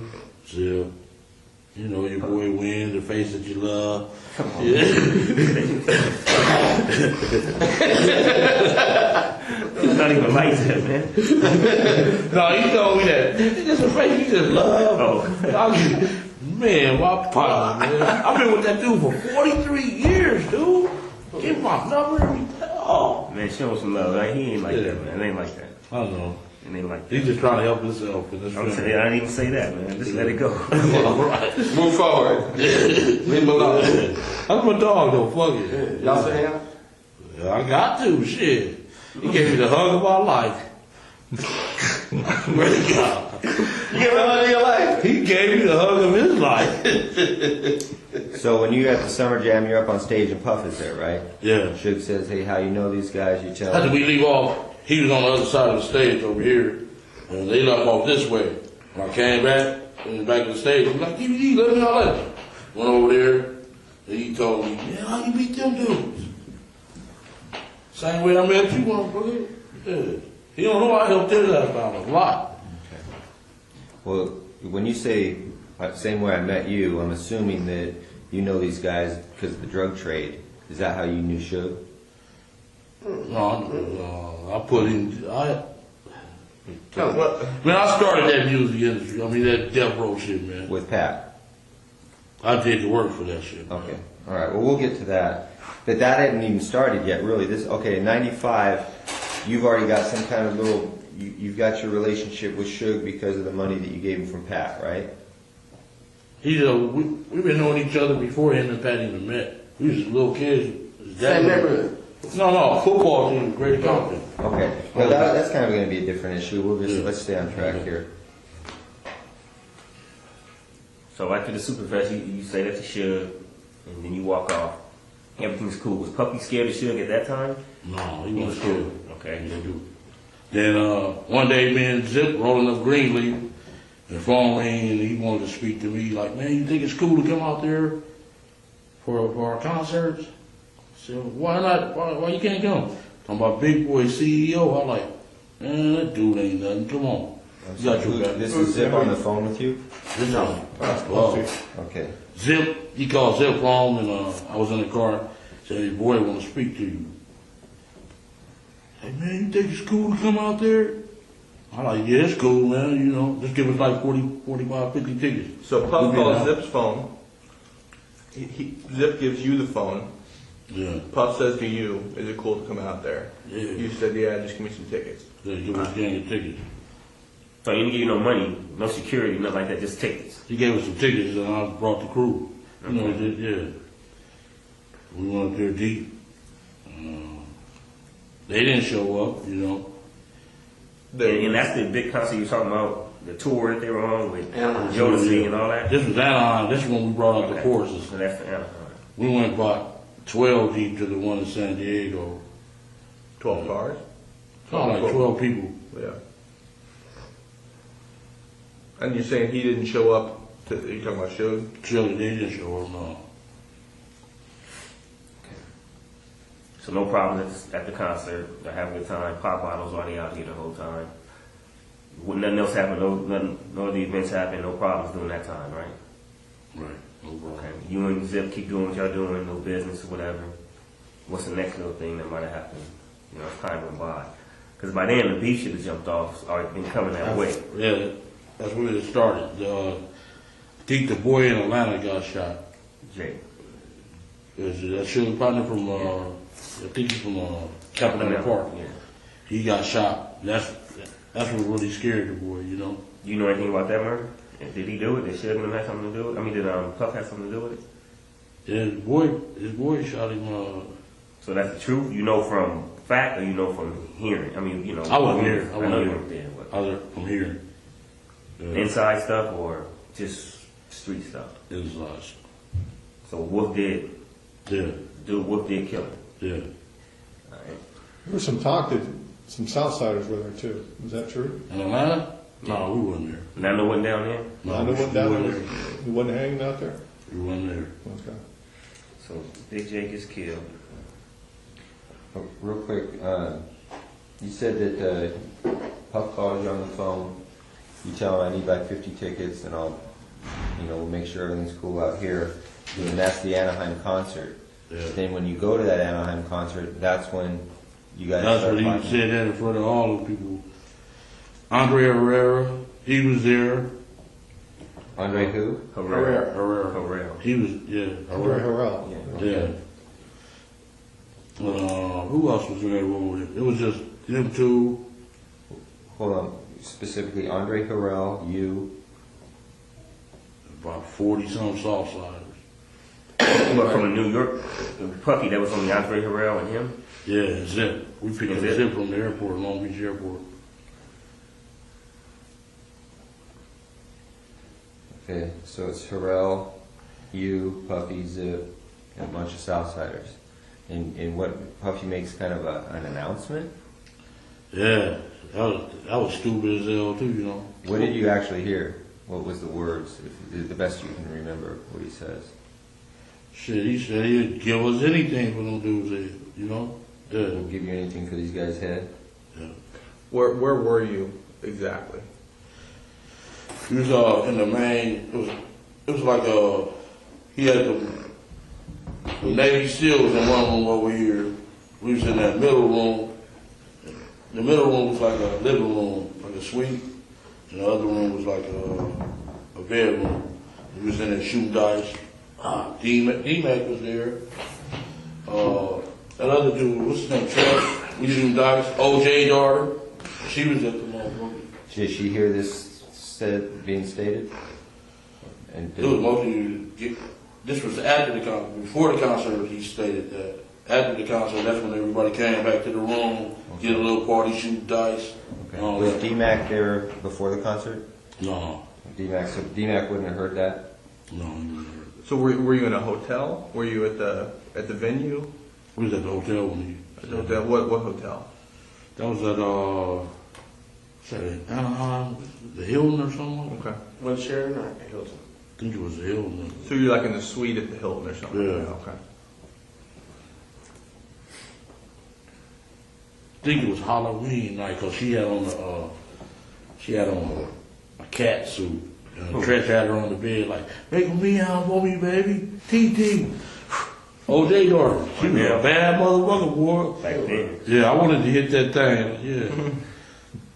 You said there were Navy SEAls in the other room? Yeah. You said? What for? Yeah. Supposed to protect him. He was that scared of that dude. He had hired some Navy SEALs? I swear to God. Like, you know they were SEAls, or did you? He told me they were SEAls. He was Navy SEAls. And they had on their little ear things and everything. So this is after Jake got killed. So Yeah. he was on point. He was worried about something happening. Yeah. She had miles off about a bunch of different stuff. So he was scared. It was He was scared to death, yeah. Okay. And he like, man, Now, why does he, if he's got these Navy SEALs guys out there protecting him, why does he call you and ask you for protection? would you rather have some Navy SEALs or some gangsters? Well, yeah, but that's my point. I mean, if you have a choice between the two, you've got some trained gun, you know. Explain to him. Yeah. You would want the gangsters because the Bloods, they'll tear them dudes' ass up, man. Come on, man. They don't play fair. Yeah, tear their ass up, dog. I swear to God. You know they would. We would have went in there and beat them up if we would. Man, I ain't seen a lot of gangsters that can hit their target, man. But they don't know like we know, man. No, we would have went in that room They and don't told know them. like, you know, we know Navy SEALs. It'd be a bigger crew about me, like 3 or 4 of them. No, like 40. Navy SEAls will kill I don't think they know like we know Navy Right, SEAls. right, They right. thinking they're just some guys with guns. They can go in there and shoot it out with them. Right. They would have wiped the floor with them, man. But anyway. All right. So he's got both. He's got his legit security, and then he's got his gangsters. Yeah. Well, let me ask you a quick question. When you guys rode, who was all with you? As far as the main crew who rode with you when y'all was, you know, with Puff, hanging out with him, or, you know, bodyguarding, whatever you want to call it. You, who else? Facey Love. You went. Me win. Corey sometime.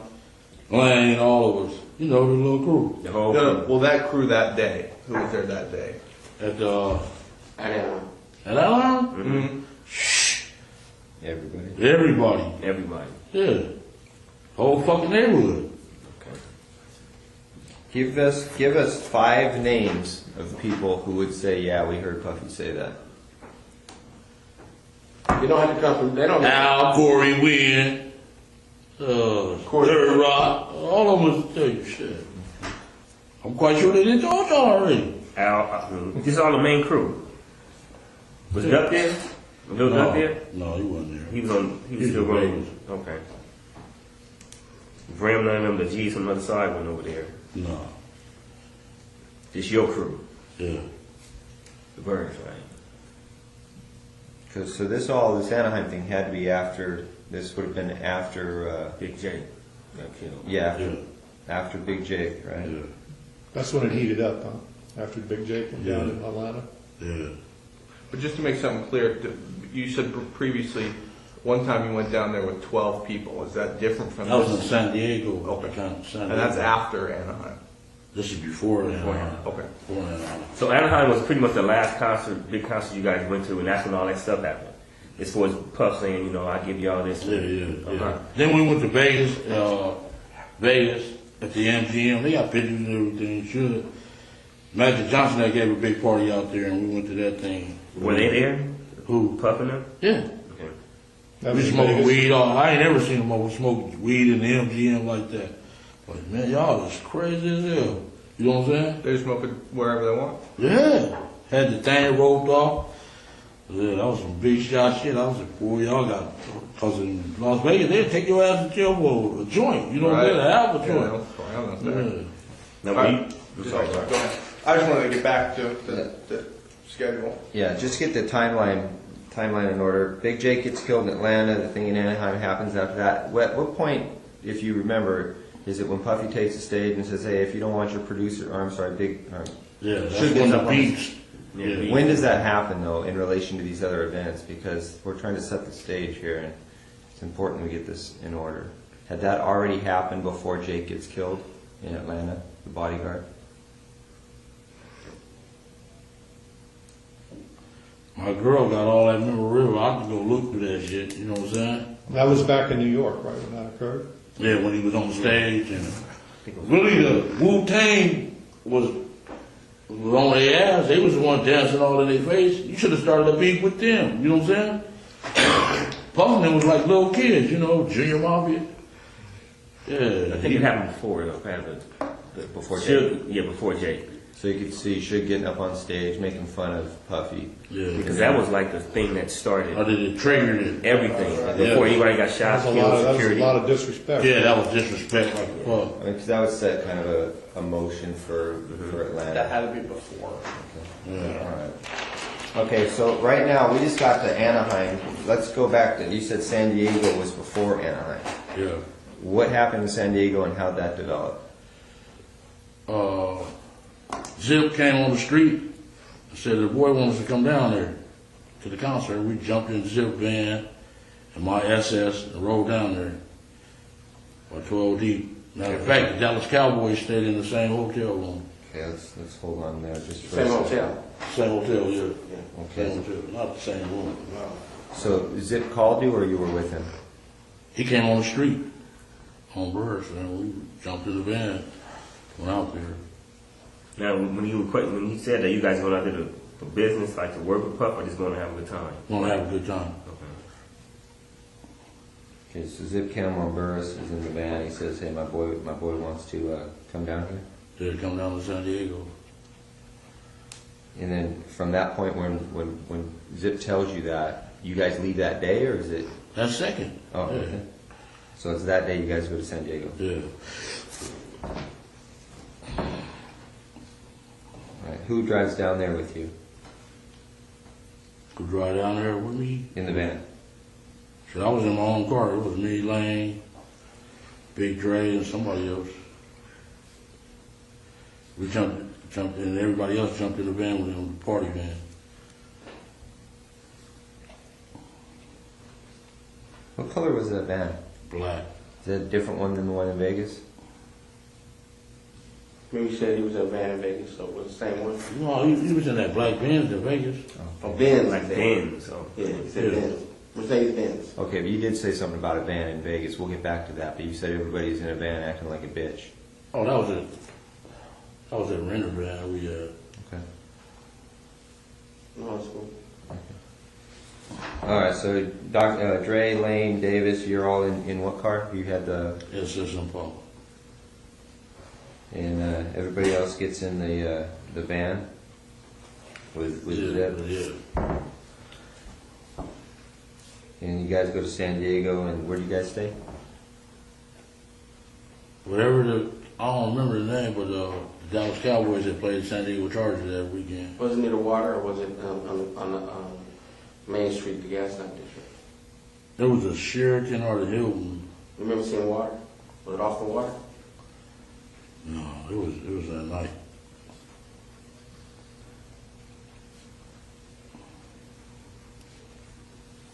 That'd be a nice place. Cowboys are staying there. Yeah, that was my team. Yeah. Well, that should be easy. There was a lot of girls, boy, they groupie, business. Yeah. Okay, so you and Zip and the rest of the crew down there, you run into Puffy at the hotel or at the concert? We ran into him at the concert, then we went to the hotel after the concert.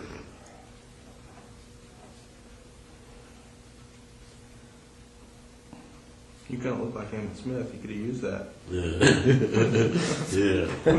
Yeah. Okay, so go back to the hotel, and what discussion regarding Tupac and Suge? What happens there? I don't think he really discussed it then. Well, then, we was in the room smoking weed and the little total brawl. What's her name? Keisha with the panther thing. She said all of them laughed. We was just having a good time that night. Okay, so no discussion about. I just want to ask a question. I'm curious. Who paid for your rooms when y'all was in? Like when y'all go to the hotel, y'all already had rooms for y'all? No, I don't pay for them. We had money, man. Them dudes. Oh, y'all was paying y'all stuff? So they were just getting started, really. Oh.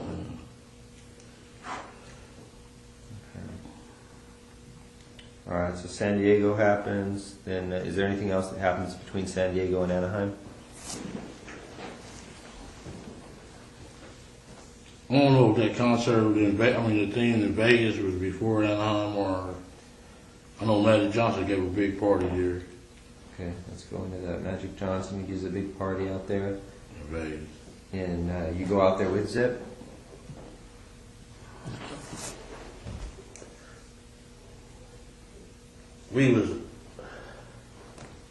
We stayed in Treasure Island. That was the Holyfield and Douglas fight, was it? Was it the Holyfield Douglas fight?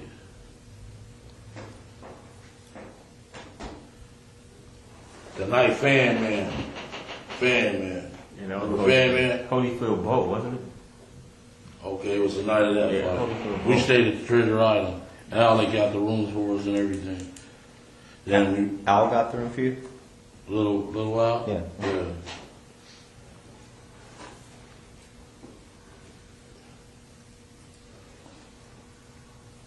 Then we went and met him at the MGM, him, Zip, and Biggie, all of them was there. When's the- Lance. I'm sorry. When's the first time you met Biggie? First time I met Biggie was in San Diego. The San Diego concert and everything? Yeah. He was in the room with y'all or whatever? Yeah, smoking weed. Yeah. That's the first time all y'all met him? Yeah. Okay. Good question. Break and then All right, play I was- second half. You read my mind. I was going to do it at about 3 o'clock, so you beat me to it. We're going to take a recess at this time. During the recess, you are admonished not to talk or converse amongst yourselves or with anyone else on any subject connected to the trial, or read, watch, or listen to any report or commentary on the trial of any person connected with this case by any medium of information, including without limitation, newspaper, television, the internet, and radio, or form or express any opinion on any subject connected with the trial until it is submitted to you. We'll have you guys back here at 3:15. Please rise for the jury, everyone.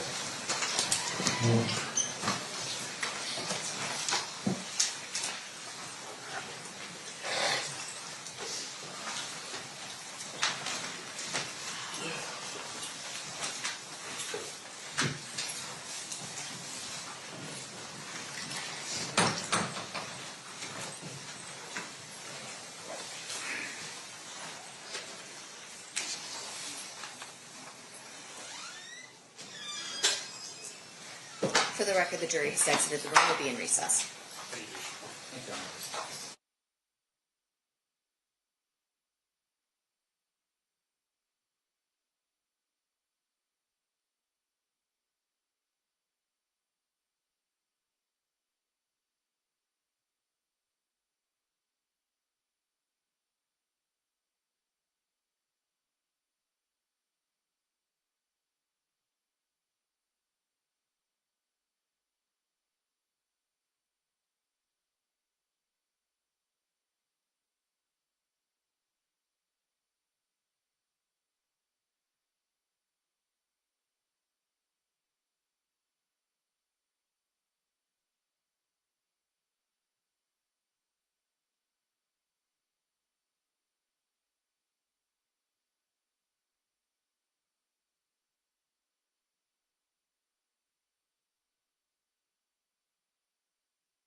record, back on record in State versus Davis, C377407. Anything we need to address before bringing the jury back in?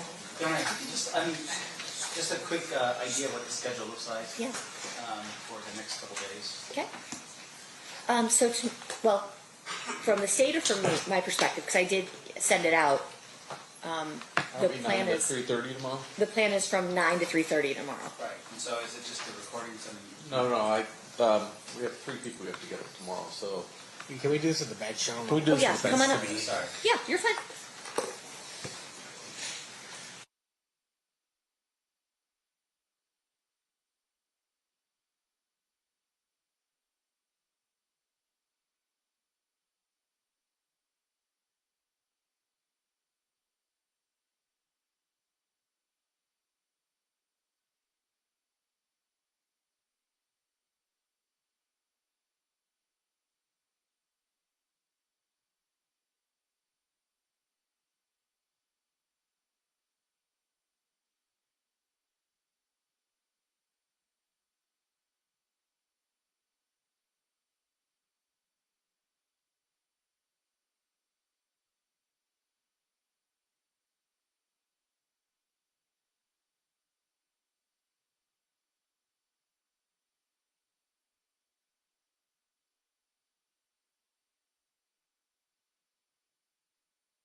All right, looks like we've got our scheduling issues kind of ironed out a little bit. So at this point, I think we're ready to bring in the jury unless anyone objects.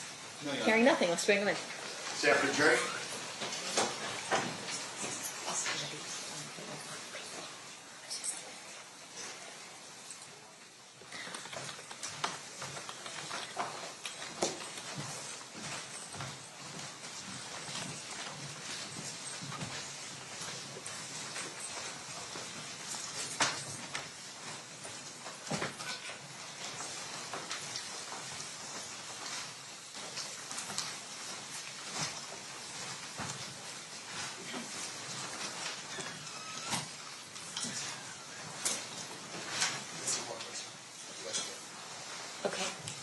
we have one juror still in the restroom. So everybody can be seated, and then when our other juror comes in, just rise for him real quick.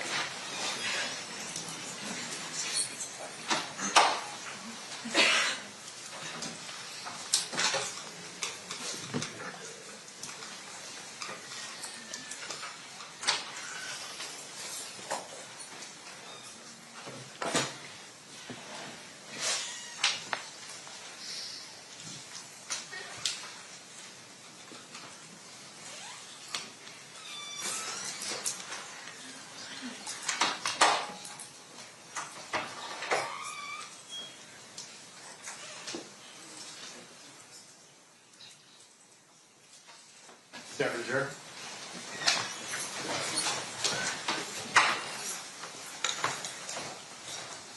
Did the party stipulate to the presence of jury? Yes, Yes, Your Honor. You may be seated. All right, it looks like we're still in playing Exhibit 117. State, you may resume at this time. Thank you. Okay, so the road got you guys the rooms at Treasure Island? Yeah. Okay, and it's Magic Johnson party you guys to go to. It's a Holyfield fight. And you remember it? Who's fan? Family Man, came down. in the ring. Remember? Oh, yeah. Parachute. Yeah. Yeah. Yeah. To the ring, got beat down. Yeah, they beat his ass. Rock, Newman them beat him up. They beat him down. Yeah. Ooh, boy. I didn't realize that. Sucks to be It's new. like just playing a joke or something. Oh man, because they threw off their rhythm, man. They was ready to go, and this still come.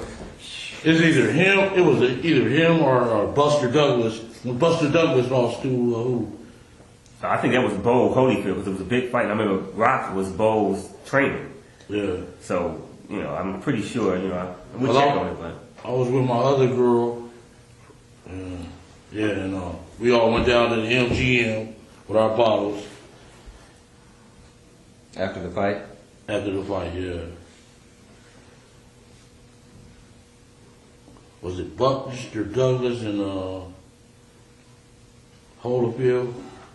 Was it that fight? We'll figure that out. We're not. Okay. That detail's not important. So you went to the MGM after the fight, and is that whose room's there? No, we just met in the lobby by the bar area. And boom. And he like, Magic giving the party. And we all stormed over there. that's what Puff said. Matt's giving the party. Then Yeah, let's go over here. And Big was there too. Big was there. Lance, all them dudes was there. So Puff and Lance were together too. I mean, they were in the same crew. I know they ran together, but anyway, go on. That's all right. And that's when they was about to fight. Lance and Puff Okay. got in each other's face. His little gay ass, because he had the money. Yeah. Was D-Mac there too all the time? I don't think he was at this one. I don't think he was there. Okay. Okay, so Puffy then. Okay, so you go to the party, and then is there an opportunity where you guys talk with Zip and Puffy again about Tupac and Suge? I know he said it at that room in Anaheim and a couple of times at Greenbacks. Okay. Yeah. Okay, so I'll just put you don't recall. Excuse me. Yeah, and when D-Mac told me that Zip got the money, oh, man. Okay, hold on. When we get to that, Yeah. that's a good point. We got to work our way out. Okay, so this, you remember when that fight was as far as dates? And now we're getting into what, are we in 96 yet? No, we're still like 94, 95, right? Late 94, early 95. Oh, yeah, when that fight was When that fight happened. And then that's the same time, in the beginning, I think, of 95, when the BET award season is in the beginning of the year, Suge said that fight came along. That was the Source Award, he said that. Yeah, but Source. you know how all the awards started, January, February, March. And then the fight was in the summer, wasn't it? Wasn't it a summertime fight? Was it hot out there? I think it was winter. So end of the year, end of 94. Yeah. It was Buster Douglas and Holyfield. Okay. Fight, yeah. All right. Okay, so discussions regarding, I'll give you anything you guys want to to take care of those guys, that's like a year and a half, 2 years before it ever actually happens. Maybe about a year. Well, he's Year, 6 killed months. in late '96. Yeah. So that would make this, it would have to be late. 95, late 95. Okay, yeah, that's what I'm saying. Yeah. So towards early in the year, Yeah, beat yeah. starts, Yeah, comes all the way around, the summer go through. yeah. Okay. Concerts. Tell us what happened that made it something other than just him frustrated and boasting. Man, I'll give you guys anything. I mean, what made it a specific, like, hey, I'm serious, I want you guys to kill these guys? I mean, When he told me the greenback. how'd that go? Like, what was the conversation? And who's he? Who? Huh. Puff's it? Yeah. Okay. This is specifically at Greenbacks, right? Yeah. How's it go? How's the conversation go? I mean, okay, listen, I'll do it, but I need $500,000, or, you know, I've got somebody who will do it, but I need 300. I mean, we need really specific details regarding that. Yeah, we wanted $1 million. Okay. All right, so you meet him at Greenbacks for lunch or dinner or what? This was dinner in the Okay. evening. Who else was there? Shit, all of us, Corey, everybody. And everybody's listening to this Our little conversation? Huh? Everybody's hearing this conversation between you and Puff? What was he talking about? Just you? Talking to me. We had went downstairs. 'Cause when we got there, we was laughing at him. Because he was with this broad that sucked dick. Just sucked every dick in it. He all hugged up, kissing with her. We was laughing like a mother. Like, man, what you laughing at, dog? Man, don't just come out here and get any broad, dog. You know? I took him downstairs and he's like, man, I gotta get rid of them dudes, man. It's gonna be a problem. Is Zip there with you? Yeah, Zip was, yeah. At that conversation? No, you weren't at the conversation. It was just me and him. So he tells you seriously, man, I need to get rid of these guys. And he's looking at you in the eyes and Yeah. he's like scared. Yeah. He's scary, dude. Still is, huh? Yeah. Now, when he asked about it, he always said both of them. What he said, should mostly, or he just always talking both of them. That, when he had his boy on after he made the record. But before that, it was just should. Yeah. And then after Hit 'Em Up came out, Yeah, that pissed them off. so he's like, kill both of them. Yeah. So there's got to be two separate conversations then. Yeah. 3 or 4. Right? Or, yeah. So was Anaheim was just about Suge? Anaheim was about both of them.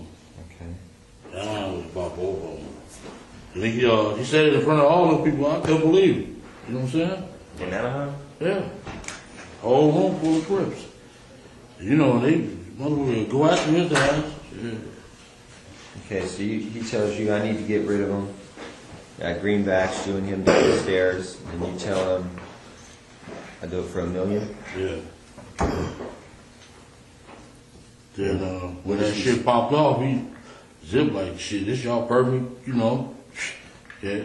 I'm like, man, we ain't got no pistols. He came over with pistols. Okay, so he says, you tell him we'll do it for $1 million, and he's like, okay, I'll do it for $1 million. Yeah. He agrees. You shake on it or something like that. Yeah. What happened? Gentlemen, he like, man, we'll wipe the ass out quick. You know, it's nothing.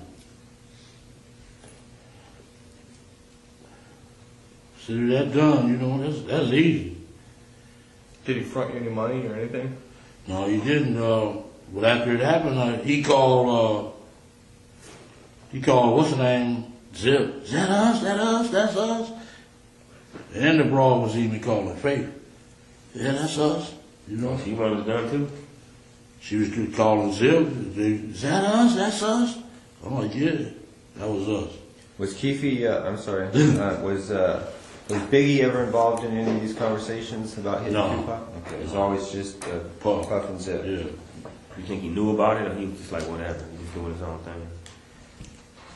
He was like doing his own thing. Lance kind of kept him kind of Out the window? yeah. So this is all Puffy's doing? Yeah. Probably was scared of the dude. Period.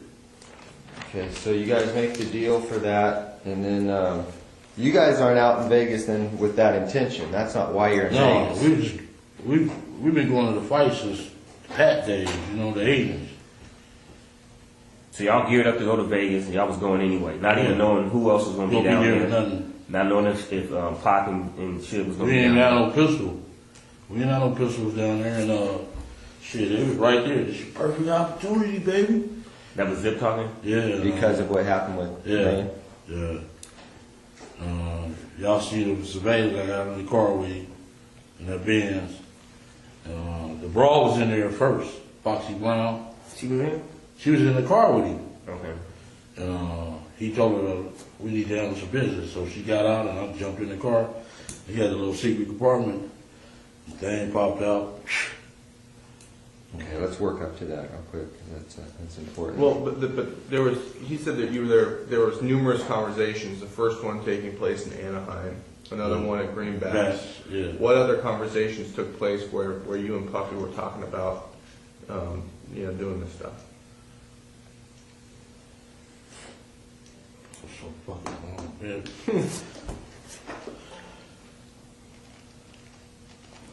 So just to jog your memory, you're down in Anaheim.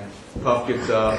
He says, I'll do anything to get rid of these guys. Everybody kind of, cool, that's cool, whatever. He takes it to another level. He's more serious. You meet him at Greenbacks for dinner. You guys step off to the side. He talks about, hey, how much you want? I'll give you $1 million. Yeah, we went downstairs. You say, cool. Yeah, consider it done. All right. Now, what conversations between Anaheim and that conversation, or that conversation and the incident? Any more conversations in there about getting it done? On the phone or in person, either one. Does Zip ever call you on the phone? No. I know after it happened, he kept calling, that us? Yeah, that's us, motherfucker. Yeah. Did Zip ever try to push it, like, hey, the boys still talking about, getting this done? Yeah, he just said that's our perfect opportunity. That's it. But in between, he never said nothing, like he was trying to, like, almost broker it. Like, yeah, I talked to Puffy, asked him, y'all gonna do that still. No, he didn't say that. Who brought up the amount of $1 million? Shit. He did. Puffy did? Yeah. Okay. Wasn't you? No, it wasn't me. I'm shit. $1 million, I think. Yeah. Take it for 50. You know what I'm saying? Shit. So he brought up them $1 million. Yeah. Them project dudes will kill your ass for $1,500. You know what I'm saying? Shit. Tell me about that. So basically, all right, then you guys geared up to go to Vegas. Y'all had planned to go to Vegas a couple weeks, got the hotels. Yeah. And then who all drives out there? All you guys is. All of us, yeah. Zip, we had left from Greenbacks. Give me 1 second.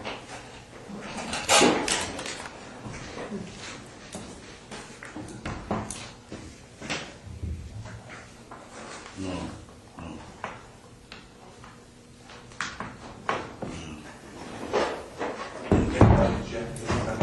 Okay, so y'all, is everything good? Yeah, everything. So y'all gear up to go down there. Y'all caravan down there. Yeah. How many cars? We went to Greenbacks. It was me, Zip. It was Zip drove that van. Kevin drove that van. And I drove Kev? Yeah. Okay. And I drove what was that, a Malibu or something? Not a Malibu, but a Century. What's that, by Buick? Buick Century? Yeah, I drove the Renner Century. And y'all left from Greenbacks like about what time? A couple days before? Maybe about, was it a Thursday night? I think it was a Thursday night. We left from there. Fight was Saturday. Okay, it was probably Friday we left. Friday evening when Zip looked like he got picked up by a helicopter as fast as he got there for us, so once we got there, started kicking it, partying and all that old shit. Y'all staying at the Monte Carlo? Yeah. Okay. And who got the rooms for y'all at the Monte Carlo? My wife, it was in my wife's name. Okay. Y'all pay for them? They had comps.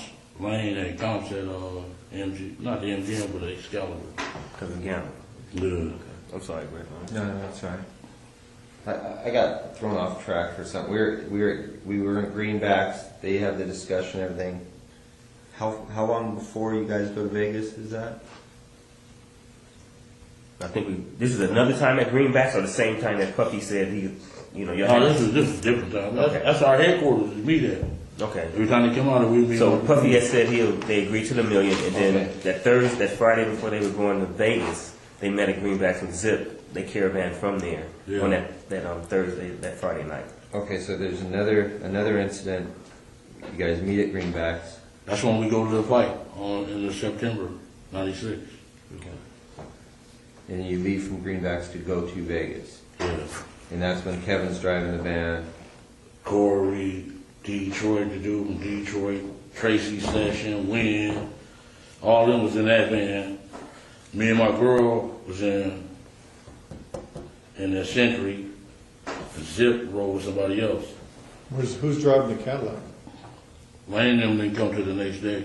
They came on Saturday. Yeah. Like, what time did they arrive on Saturday about? I know I'm getting ahead of it, but just trying to clear it up real quick. They rode about 2 or 3 o'clock. Okay. And who came with him? That whole crew was in the car, nobody else? Nobody else. Just those three? Minus the people minus you? Dre and T? Yeah.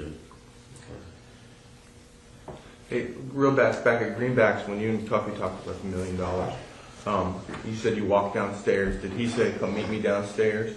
Yeah, he said, come on downstairs and talk to you. Okay. And asked me, why was we laughing at him and shit like that? I said, man, don't be coming out here just getting anything, dude. Right. If you want some brawl, just let us know. So he asked you to come downstairs. Did you guys talk about anything other than that specific thing? We ordered some more bottles. Then he took you, it's like a 2-part thing. It's like the deli part right there. Then you can walk back and look for the bottles. Then we walk over there and talk when we looking for the bottles. Got the bottles and shit. So you think, so in your opinion, the specific reason he asked you to come downstairs and talk to him was about that thing, not about liquor or anything Yeah. like that, it was about that? About Okay. that, yeah. Okay, so then another incident, you guys are at Greenbacks, you go to Vegas, Kevin drove the van, he's got those other guys with him, you're with a girlfriend, Lane and Dre and T Brown come the next day in the rent. Was that a rented Cadillac? Yeah. Get there about 2. Who rented that Cadillac? T Brown, Yeah, T Brown. his mom, right? Mother-in-law. Right. Okay. Staying at the Monte Carlo, you said your girl had him in her name or Paula? Paula. Okay. You all right? Yeah. Can I ask you a quick question? Go ahead. No, we'll get to that later. Ask it, ask No, that's okay. Come on, now you make us curious. Just ask. No. It was something, it's too far ahead, so I'd rather just stay intact. Like Greg was trying to write fast to get as much stuff down there. I don't want to get too far ahead. Okay, so you guys are out in Vegas. You're there the night before the fight. The next morning or the next afternoon, Lane and them guys show up in the rented Cadillac, and you guys are all at the MGM. You guys go to the fight. Right. So lead us through it from there. Okay, You meet Zip out there. yeah, it was Zip. We all rode together. Me, Zip, Kev, it wasn't that. But he just took off. His Benz was faster than our bro. Oh, okay. And we got there. Did he stay at the same hotel as you guys? No, I think he stayed at the MGM. We like, some dudes fronted his ass off right in front of us. What happened? He's like, motherfucker, this motherfucker's a snitch. We like, what? He like, yeah. Damn. What did he say? Huh? What did he say? He didn't say nothing. He just, his eyes just got big. Then the next day, we got our tickets from the little dude named Shorty. He from 60s. Shorty from 60s. He's How did he get the tickets? To the fight? He's a scalper. He be at every okay. anybody can get tickets. He be at every event. When I was in prison with him in Soledad back in the days, and he was a little youngster, and he started selling tickets, scalpers. We went and got our tickets. Woo. And our tickets was like separated. Lane went in, everybody else went in, and boom, we went to eat. We was eating, and man, they came and said, they just beat up Lane. What restaurant were you guys at? Were you at? Do you remember? He's in the hotel lobby. He was in the hotel, yeah, at the MGM at a restaurant. Was it the cafe up there or something? It ain't a chance. Huh? Went to eat after the fight? Yeah. How come Lane wasn't with you? Because we, the scappers had different locations on the tickets. You couldn't get them all in one. Yeah. So you got separated. He went his way after the fight. Yeah. And he got caught up over there. Then. Yeah, we was ordering our food, and they like, man, Lane just got beat up. I'm like, Where was Zip at that point? Zip and them was in the lobby part where you register. That's where we ran into them. Him and Richie Rich. I heard of him before. I know. He's an older cat, right? Richie Rich? Yeah. Nah, he probably like 43. New Yorker? Yeah. Yeah. Was there a redheaded dude there?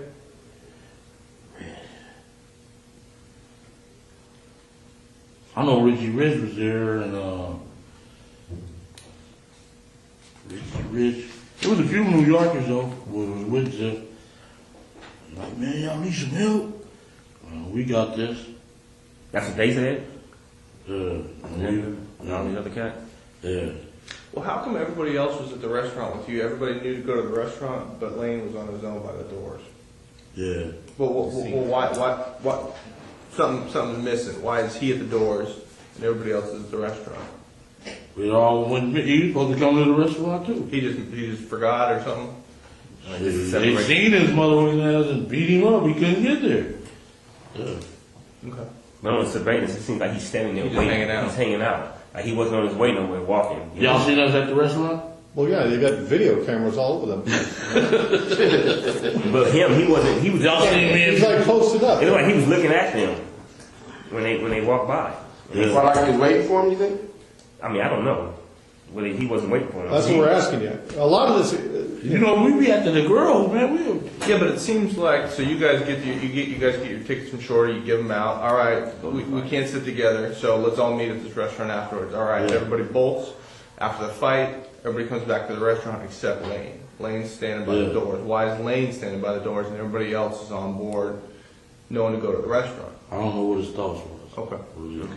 But before that, before the fight, before Orlando had, the beat down or whatever you want to call it, no beef with nobody as far as them. You guys even see Suge and them at all? Didn't see them, didn't nothing? Yes. Nobody said they here, them dudes here, nothing like that. Nothing. And then, okay. See, it would seem to me that Lane may be working his way over to the restaurant where he's trying to find you guys, but then he sees them. He knows automatically he's going to have beef with them just because of the mall incident. Yeah. So he may be just trying to Post it up. trying to wait for you guys to pass by. I'm sorry. Yeah, he probably looking for us. Yeah, you're right. That would make some sense. Yeah. Yeah. He just got separated. Okay. So he. Y'all seen us at the restaurant? It's on the film, though. Shit, Darren was the waiter. Y'all seen me and him get on the I can't believe you don't remember seeing me at the house on Compton and Bay, all that, man. I can't believe it, man. This task force has been around a long time. I can't believe you don't remember seeing me, man. I shook your hand a couple times. I'm like, what's up, man? You know, what's up? And kept moving like you knew me. And I'm like, what's up, man? How you doing? But you was just Keffe D, so. Shady man. So dope. Anyway. Y'all seen us at the restaurant too? Yeah, I just got the name of it because it's been so, like you said, it's been so long ago. But okay. Y'all see me and Zip in the Vans too? I didn't. I don't remember seeing it. I don't remember seeing it. Okay, but who was in the restaurant with you? The crew, it was me, Bubba, all of us. Kev. Was Debbie and them hanging out with y'all at that time? No. The Vegas dudes? No, they wasn't. They knew nothing about this. Nothing about this. Y'all didn't hook with them at all. Nobody, Qatar, Carol, KC, whatever his name is. None of them dudes. Y'all didn't hook up with none of them from We Vegas. seen KC down there. Okay. We just see Doug Carter, the other boy, Chin. Okay. Where did he go? Huh? Damn. T.R. Yeah. He just got together 5 months ago. From victory. Okay, so Richie Rich and Zip are in the lobbies with some other New Yorkers. You guys read, blah, blah, blah. Lane gets into a fight. And then Zip and his boys are like, y'all need any help? The East Coast asked us first. And my boy. Who? And. One of them Paramount, man. Oh. Really? And Oh, Anthony? Anthony Trent. Yeah. He was down there? yeah, he asked me, y'all need some help? We like, no, we good. Did Treggs hear any of the conversations between you and Puffy? Was he there for anything? Who? Treggs. And. And. Yeah? Yeah, the one you talking about right now. No, he didn't. Did he? Your Cadillac? Is that Cadillac? Yeah, the one. Yeah. Yeah. Was he there for any of the other conversations or No, anything the like that? Cadillac was Reed. That's true. Oh, that's Trevor, yeah. The other one was. And it's the other dude that came with the other car. That's right. You know, Other- He was there. We seen him first. He like, he jumped on lane. Ooh, what's up? Y'all need us? We like, no, we cool. Then we ran into Zip them in the lobby. That was the light-skinned kid that stopped us and talked. That was him. When y'all was watching, he stopped us and talked to us. And we met Zip and them in the lobby. We went all out to the parking lot to get the cars. Okay, let's stop right there. The whole crew? Yeah.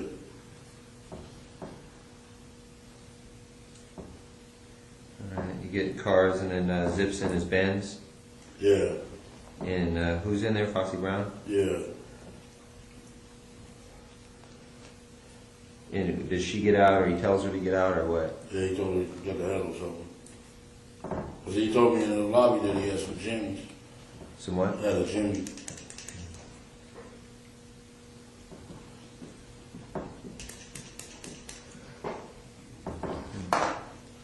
You need one? and you get in with Foxy Brown sitting in the front seat. Yeah, and she got out. She was wearing pink, little pink thing, and I jumped in the car. He gave me the gym. Who was Lane and all them? I'm sorry, Greg. They was waiting on the cars. So they was in the valet waiting for the cars. You had already gotten in his car. And holding each other.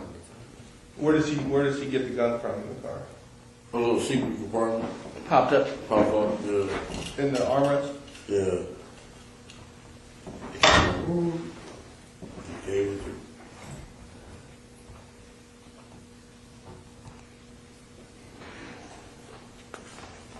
Was it a Glock? Yeah. 40? Yeah. And I ain't ever told nobody that story, man. Doesn't it feel good, man? Get it off your chest? It's been weighing you down, man, for 20 years. I don't know who can I ask you one question though? Oprah's going to be like, Mr. Davis, we really appreciate it. And then you give me like this, read my book. Hey, I just want to ask one thing though. One thing. Y'all heard that story before though, before I told you. Not that part? No, never heard that part before. No, I haven't. About Zip? I knew about Zip. You know about Zip. Gave the gun? We don't do that. Yeah, but not about the pop-up thing. Pop-up. Little particular things in between. But we're on track. I'm just saying y'all knew. We knew Zip had given the gun, but we didn't know that you went to his car to get it, so.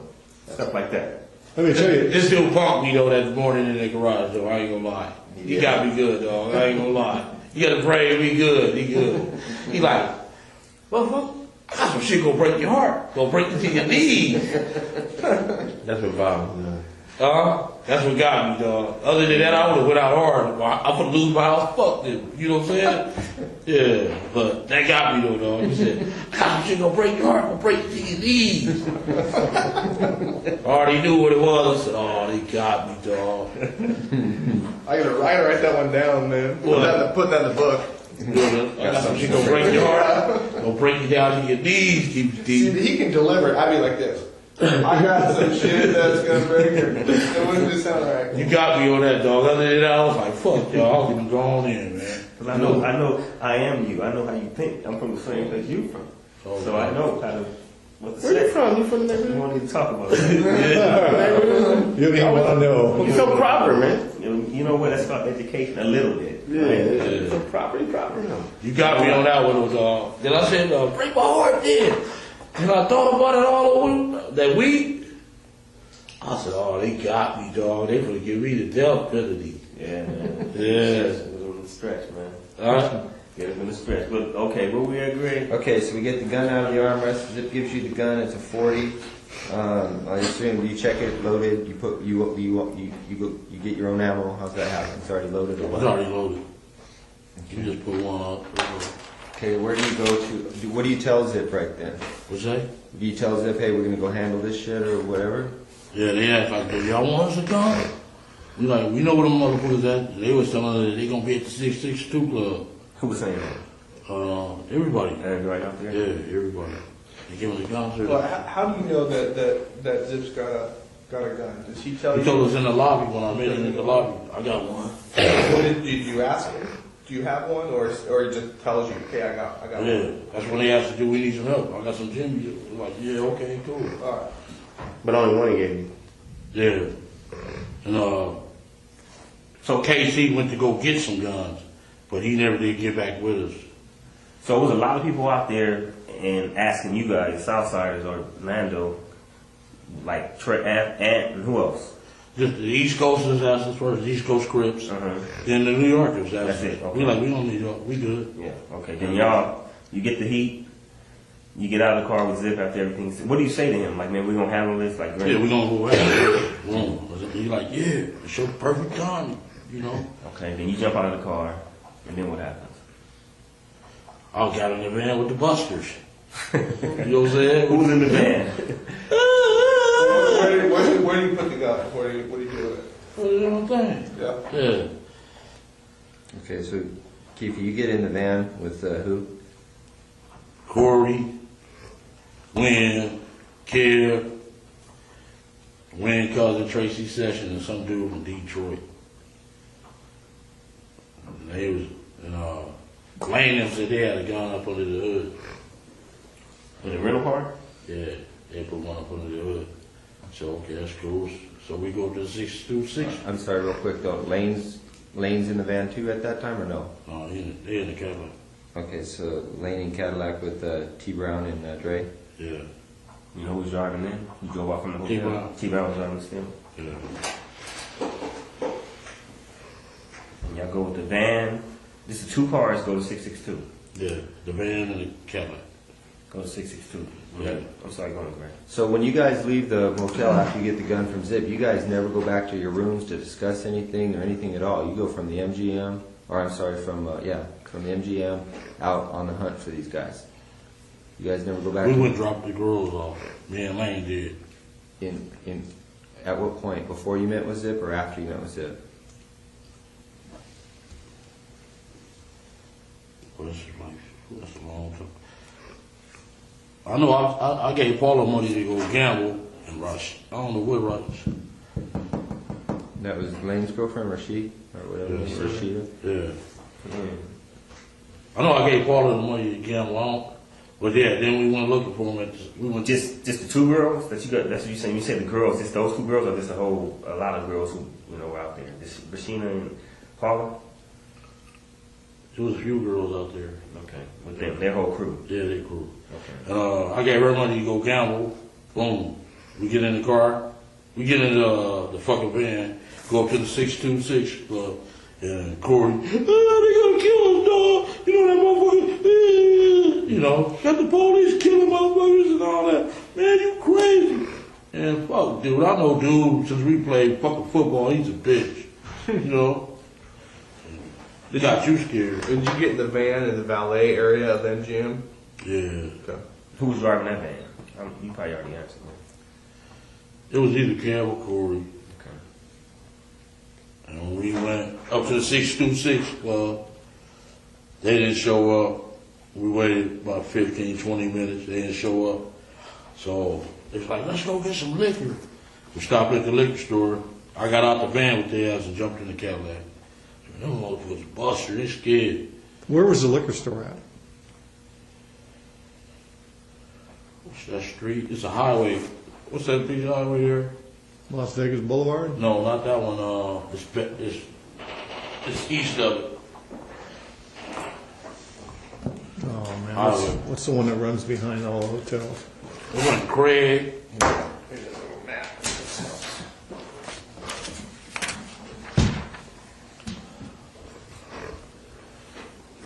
They may or may not be on that map. That's kind of just the intersection where they kill him. Yeah. It's east of this. Just a little liquor store. Yeah. It was a little, what was it, 7-Eleven or something? Real close to the 6265? Yeah. 6265? It's a big highway. It's in Merlin Boulevard. One of them. Okay, so you guys go to the liquor store, you're tired of listening to Corey whine, you jump into the Cadillac, and you what?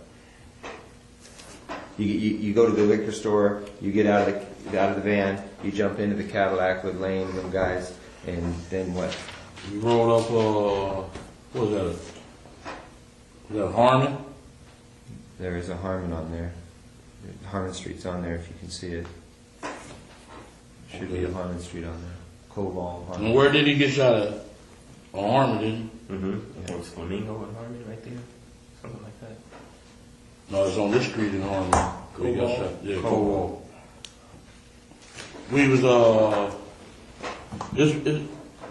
I think it's Merlin Parkway or something like that. Is it called that? Yeah. I think the little liquor store was right there. Then we came up Harmon, got the Las Vegas Boulevard, and shit. Here they come in that BMW, like gang of cars. And bros, Tupac.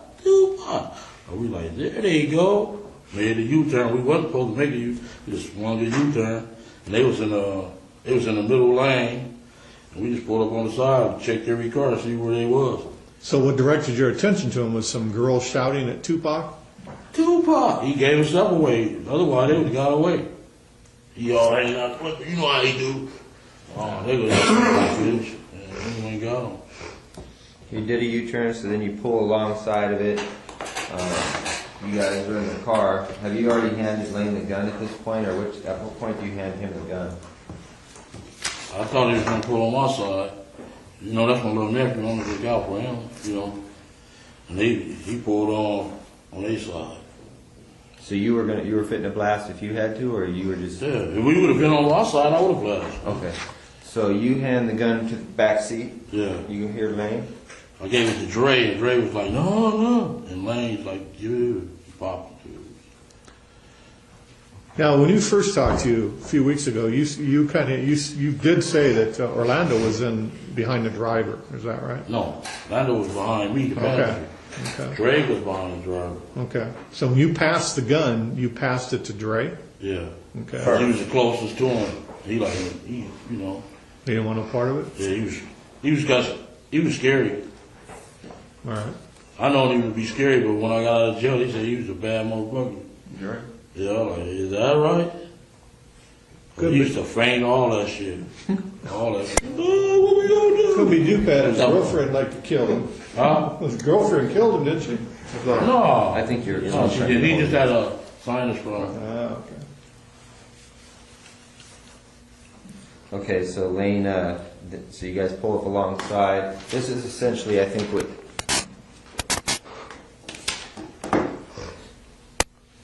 Yeah. You guys pull alongside, that's essentially what you see. Yeah. So you had But he had the window open.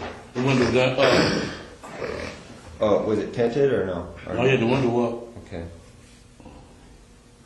So he wasn't out yelling at the girls at that time? No, he was there, rolled back up the window when he went on the street. Okay, Lane starts blasting. You say Suge looks over, he sees you. He looks right at you. Yeah, he looked at me. Okay. Why are you looking right at me? Fucking known each other since we were 7, 8 years old. When he looks over at you, and then, Tupac's busy getting shot. Evidently, the story is Tupac's trying to either get out In of the the back seat or something. Yeah, what do you see happening inside of their Jumping car? in. I seen a bullet going Suge head. I thought he was dead. You see He his wasn't face? scraped, something in the head or something. A piece of glass went into his neck right here. And he had a thing in his head. He had a too. little grave. Yeah, he got a grave in his Yeah, I thought he was dead. Okay. So, I'm sorry, did you guys stop the did Bolo stop the car and just let him get off? Yeah. Then we made the right. Okay, but he stopped what you said, while he boom, boom, boom, got off, then took off. And we made the right, and some bras in the sea breeze was following us. Stupid bitches. And we shot their window out, and they stopped. So Tupac's trying to jump in the back seat. And what Suge doing? Just ducking? Ducking. He couldn't really duck because he was too big, you know? Yeah.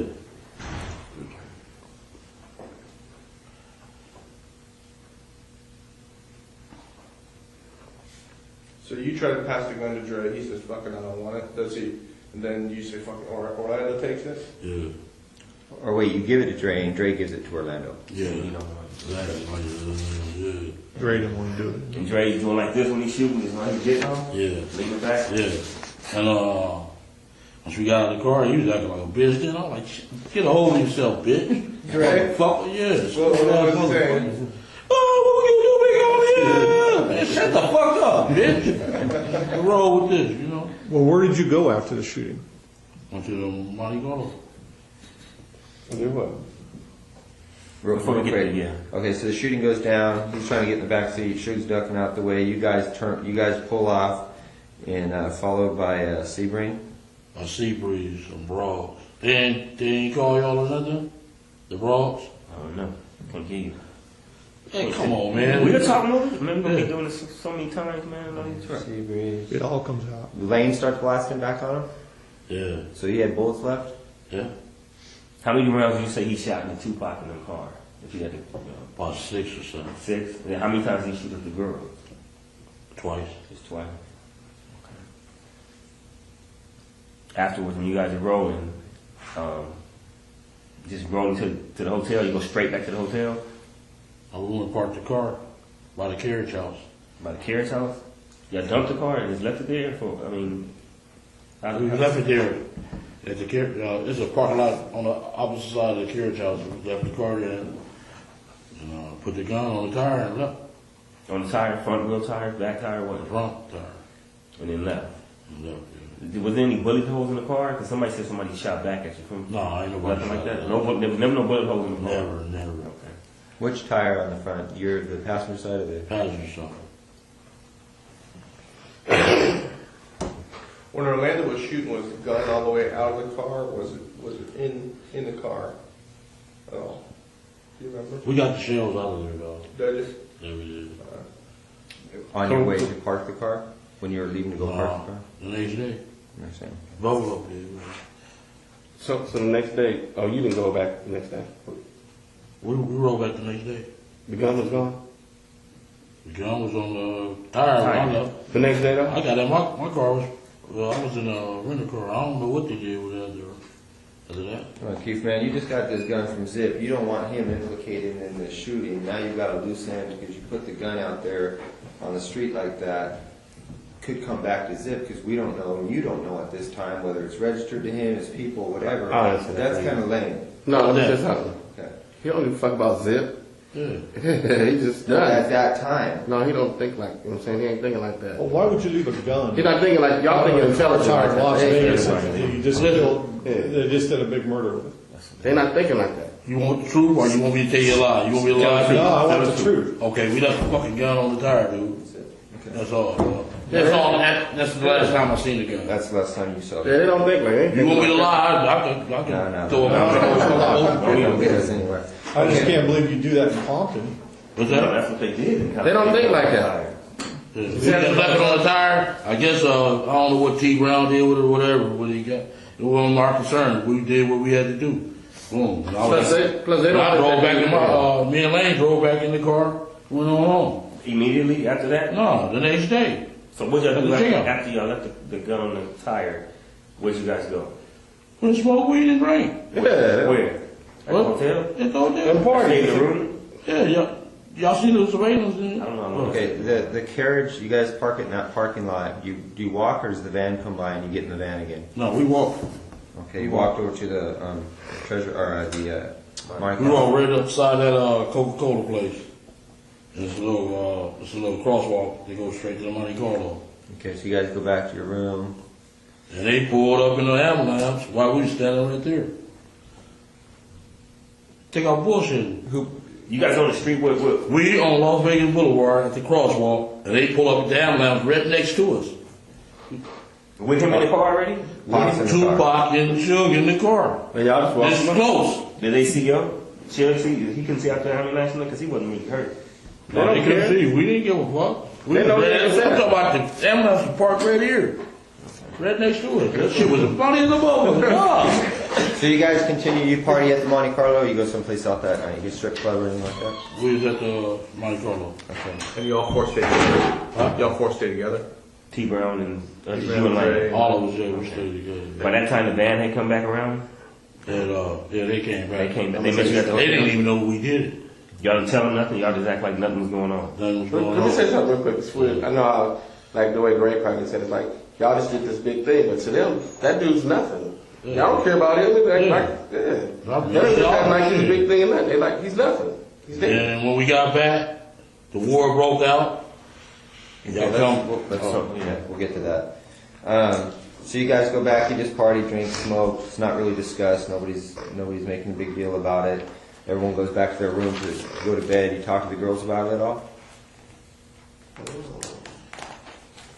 Did you tell anybody? I don't know, man. I don't get down like that, man. I ain't tell nobody shit. That's like, I tell my nephews, them, stop saying that shit. Don't be on that internet and MySpace, man. When you saying that shit, they come, then they get that dude for making ever 30 years later. Don't say that shit. I think someone went to the bathroom. Oh, is that what it is? Oh, no. That's strong already. You guys do that. Go back to the hotel. Do all the south side. Who all was in the room afterwards? Is everybody? Corey, Kev. Corey came later. He said, you learned Tupac dead. Like, is that right? Y'all laughed. Huh? Y'all laughed. Yeah. So he came in with the news that he brought the news that he had died. He thought he had died. Right, yeah. They said they both shot up. Okay.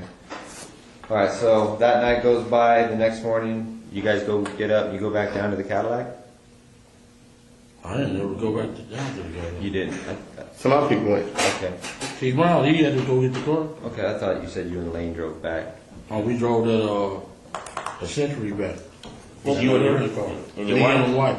And she was his girl in there too? I think she was, yeah. Okay, so 4 of y'all. Yeah. But during that night, after the shooting, was there any phone calls between you and Zip or you and anybody? No. Nothing. It was dead that night. Nothing Yeah. happened. The No next day- communication. We met at that, right here on 3rd and La Brea at that hot wing place. So Melrose? Paul was like, what up? Yeah, Melrose. all right. So you get up the next morning, and what happened? You turn on the news. You see he's dead.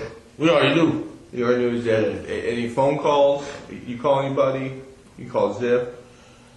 And, The next day, you mean? The next Yeah. day, he was like, Zip called you, you called Zip. call me. And he said, was that us? Poke him? Yeah. Then he called while we said, is that us? Yeah. Wait. So Zip called you and said, "Is that us?" Meet me at the hot wing place. I met him at the hot wing place. And, So he wait, said- but you said the hot wing place is here in LA. yeah. Okay, so let's go back to Vegas. So Yeah. you're in Vegas. You wake up the next morning. Yeah. All right. You turn on the news. You see he's dead, or you knew he's dead. You get a call from Zip, right? In Vegas? Yeah, in Vegas. I'm talking about. Walk me through that morning. Who called you, or what did you do that morning? The next morning, someone called you. Remember you was in Vegas, too. Right. From Vegas. We left. We got on about 10 o'clock.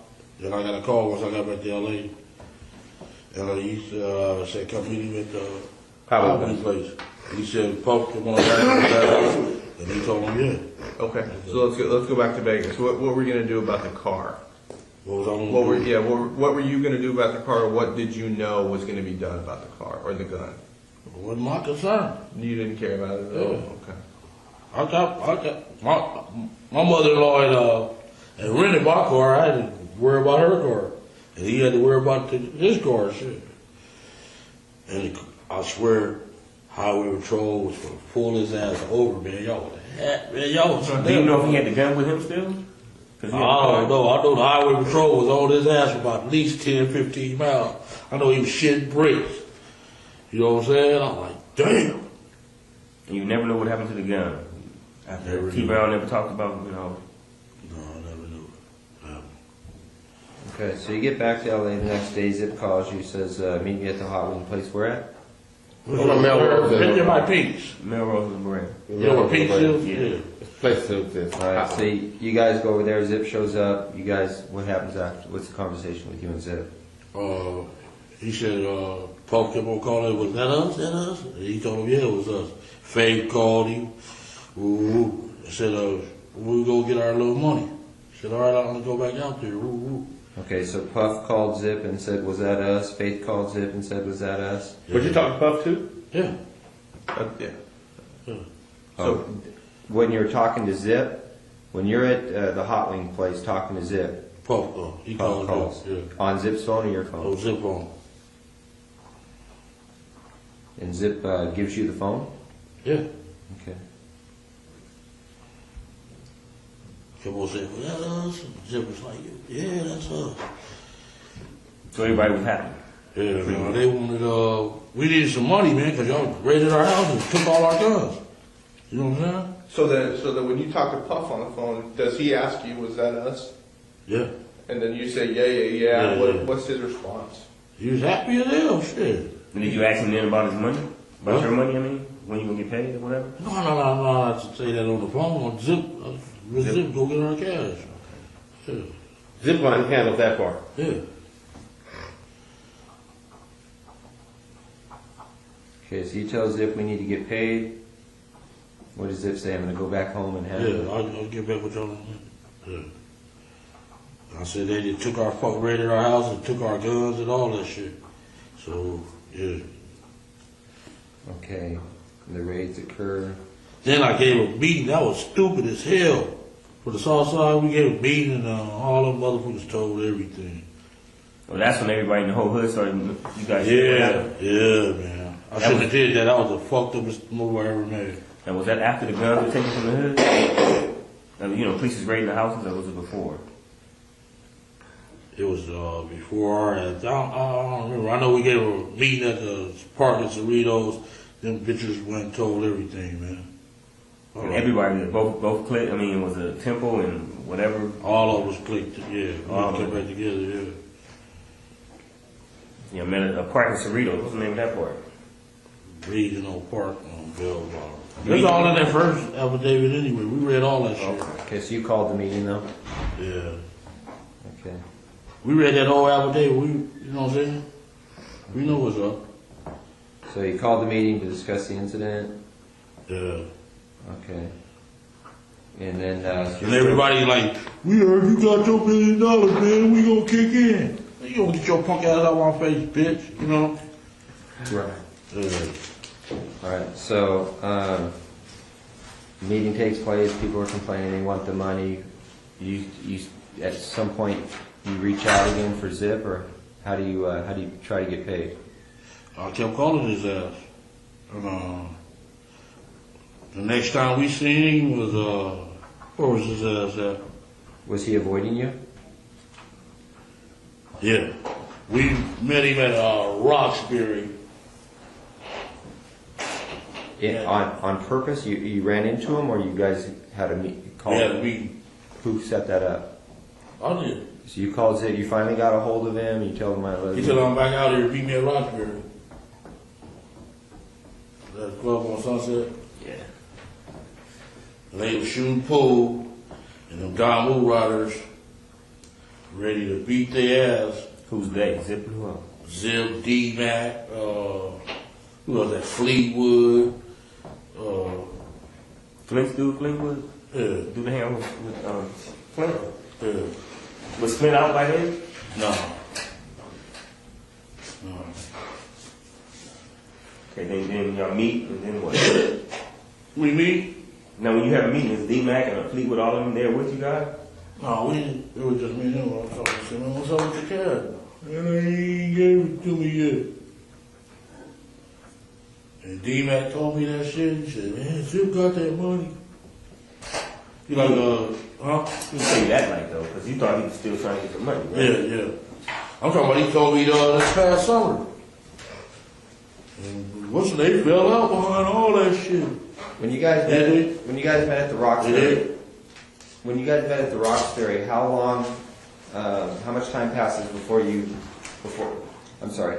After that, After Halloween place? No. After the shooting in Las Vegas, how long is it before you guys meet at the Roxbury? Like months? About a month and a half.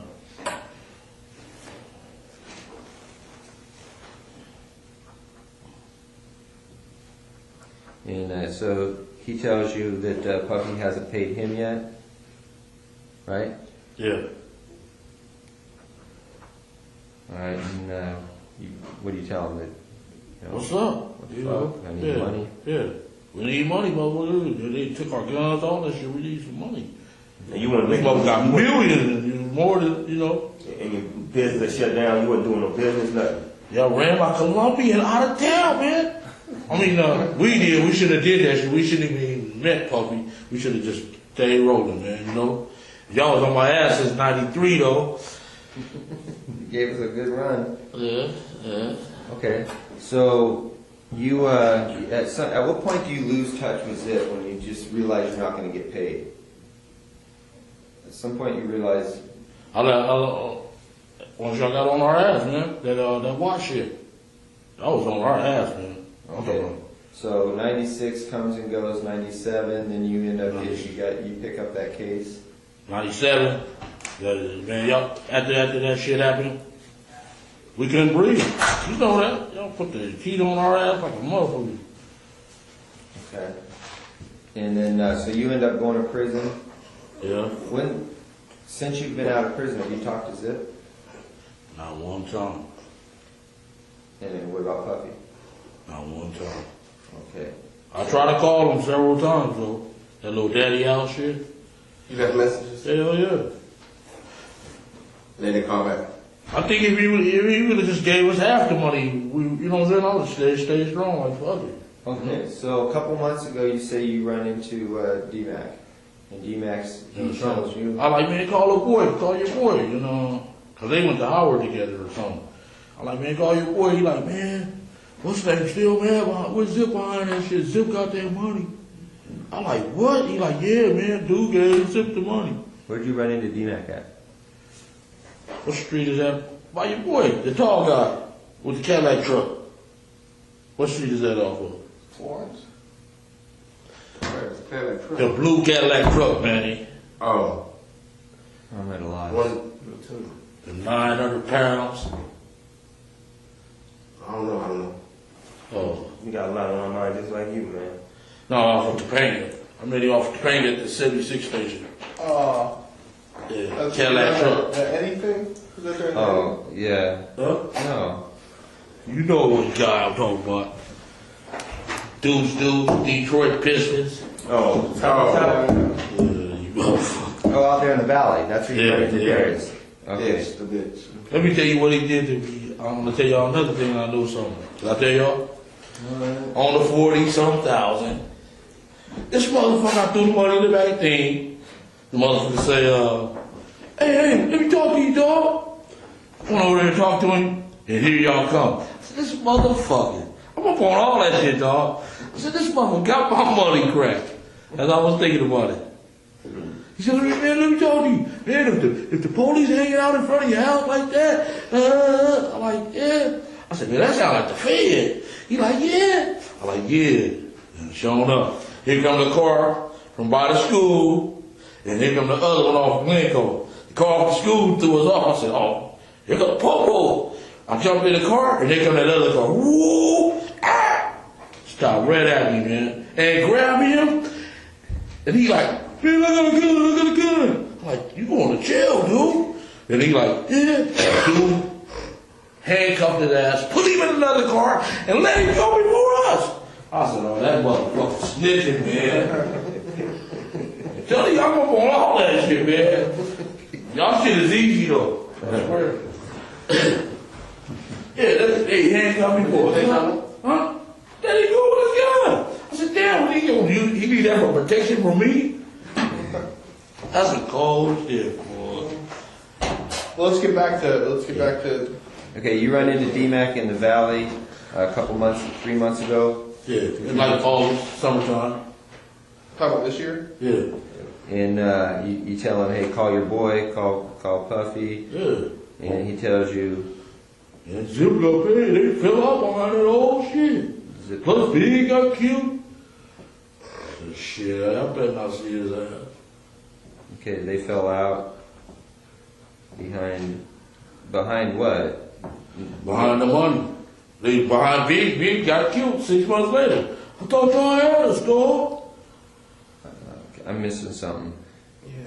Puffy and Zip fall out. Right? Behind him making the payments to Zip. Zip keeping the money. Zip kept the money from us, though. And he didn't give it to them, and then Big got killed. Yeah, all that. I thought y'all had. Y'all both had our back. How do you suppose Puffy found out that Zip didn't pay you guys? How does Puffy know? I guess he knew. Win, I guess. Win seen him a couple of times. Yeah. Oh no, he seen the boy, Buck. At one of the Snoop parties out there.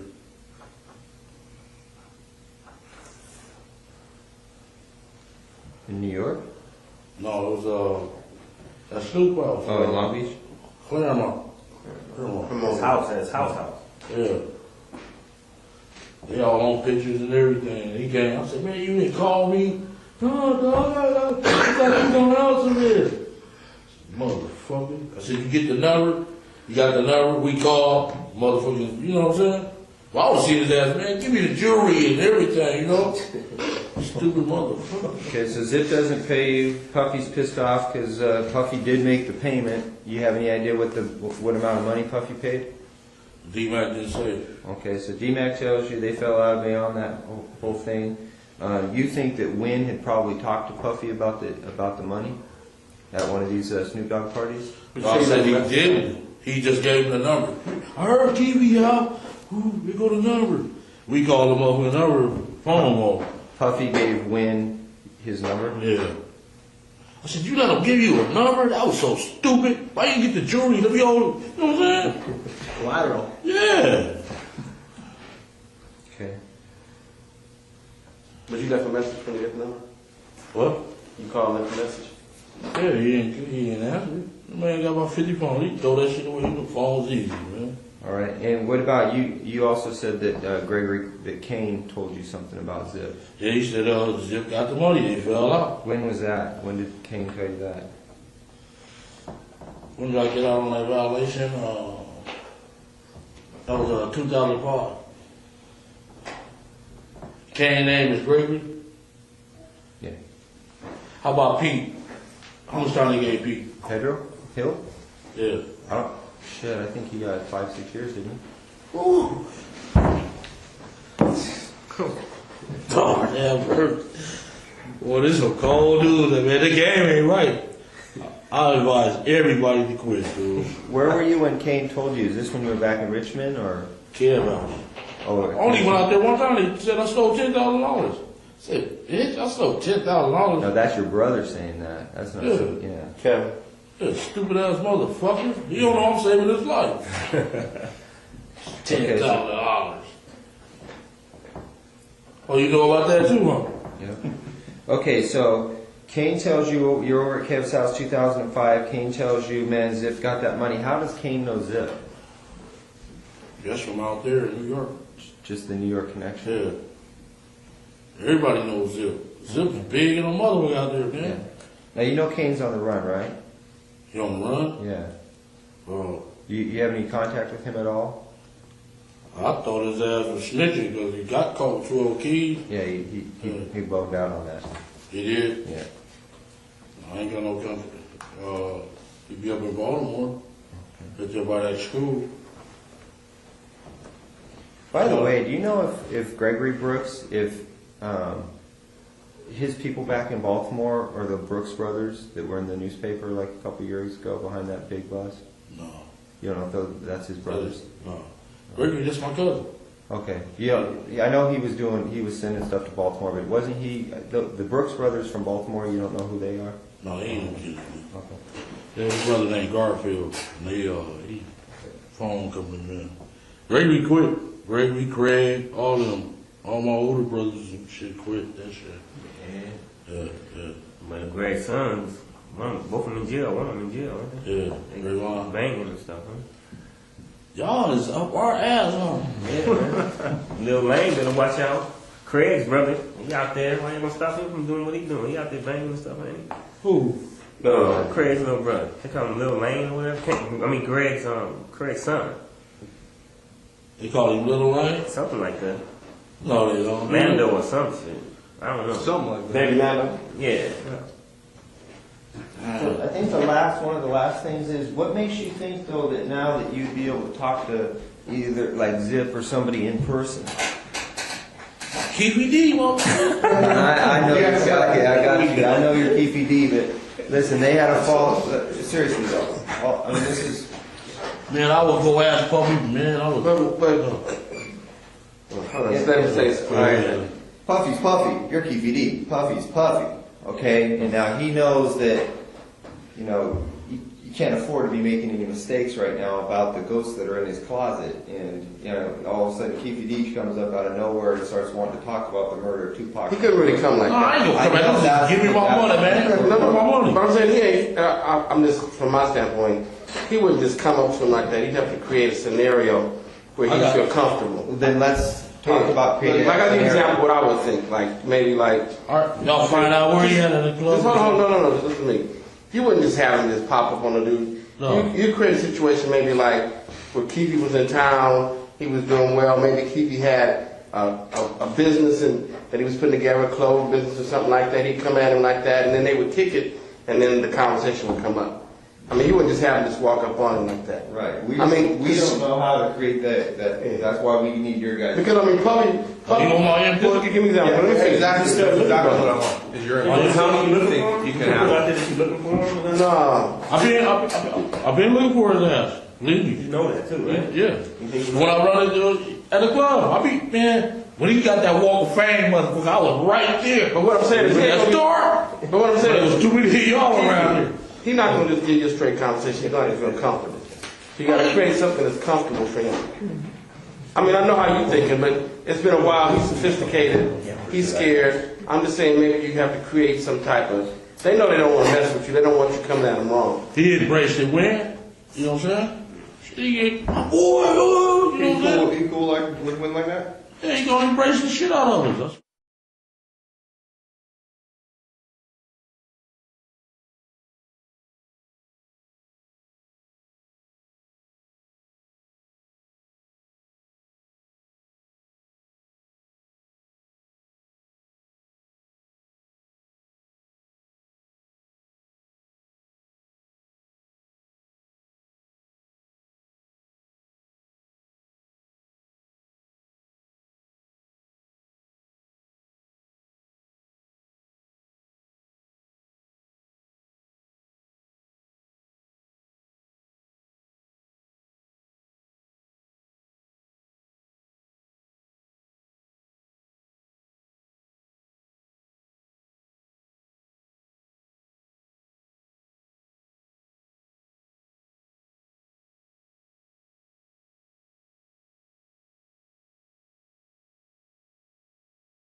Yeah, he could be in a restaurant, something you could come Then in. I'll be seeing this little commercial. I'm like, you motherfucker. You know what I'm saying? I'm king of the world. No, he got me in trouble the first time. Didn't he though? So he said. So you don't have to go to New York. You can do it here. Yeah. He We're said. talking two different things. New York would be Zip. Yeah. Zip's out there, and he's going to be staying out there. Yeah. I mean, he's got a club out there. He can always. Yeah, you got to. Oh, I can go there because he like every time my folks go out there, he like Brian. He's vice president right up under Jermaine Dupree. He went out there. Him and the dude named Ramon. They went out there. Oh, y'all Keffe D boys. Oh, come on. He rolled out the red carpet for them. Got them drinks and everything. And they the one told me about the club. Then this other broad I was fucking, she said, got a 3-story beauty salon. All of everybody, I was like, them motherfuckers is rolling. Said he got the Phantom, a Bentley and all that. Said he rolling like hell. You see any advantage to maybe starting off with just having another encounter with D-Mac? Yeah.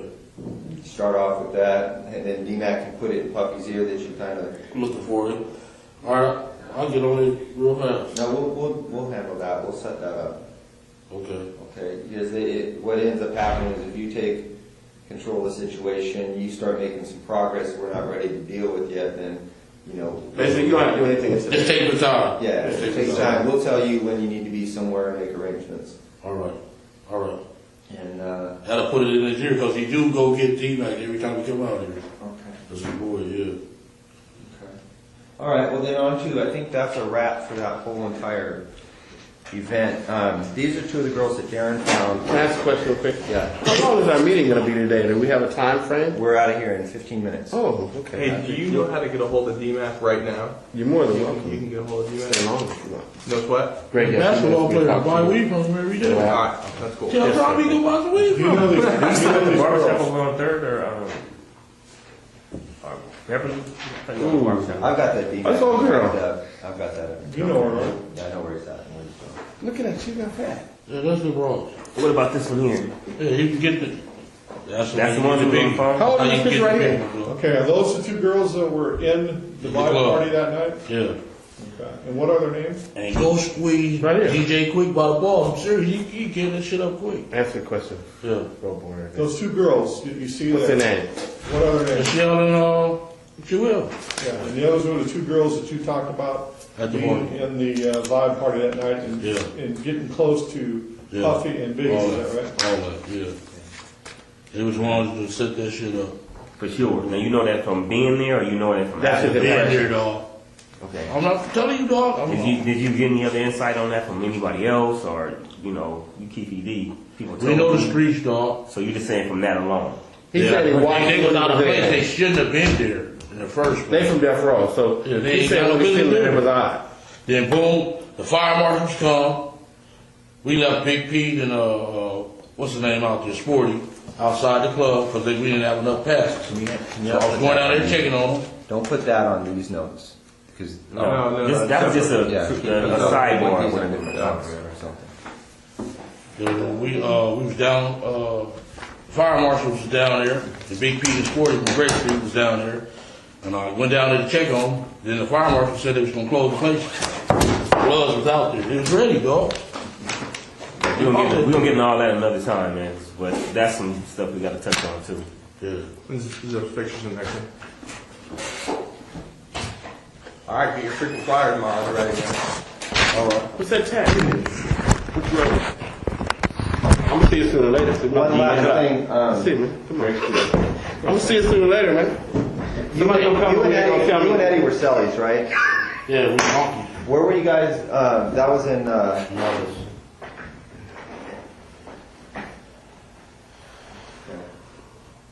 What? I wanted to ask you something. Excuse me. What do you know his last name to be? Same as Sammy's. Huh? Same as Sammy's. Samuels. Same as Samuel. Oh, okay. He asked me a question. If I find out anything else. I want to ask you one more thing. I know you probably been on the case in 93. Okay. I need to know it. 93. George Moore,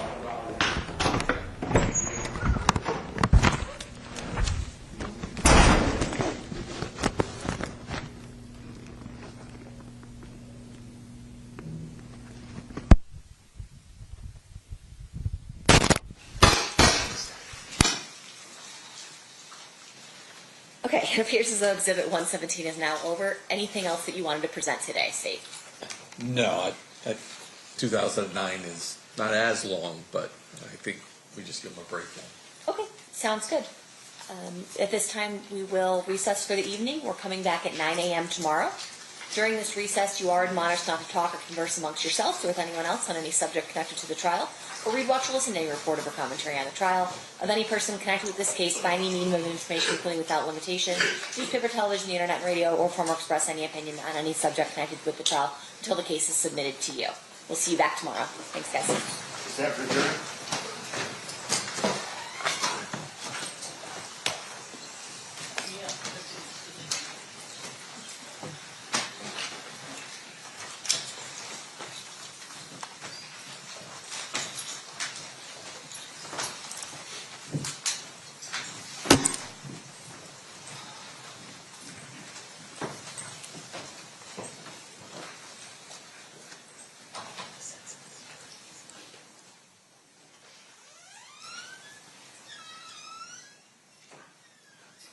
For the record, the jury has exited. Anything we need to address outside the presence? Nothing from the state. Okay, we'll be in recess. Thank you, everyone. Have a good night. Thank you.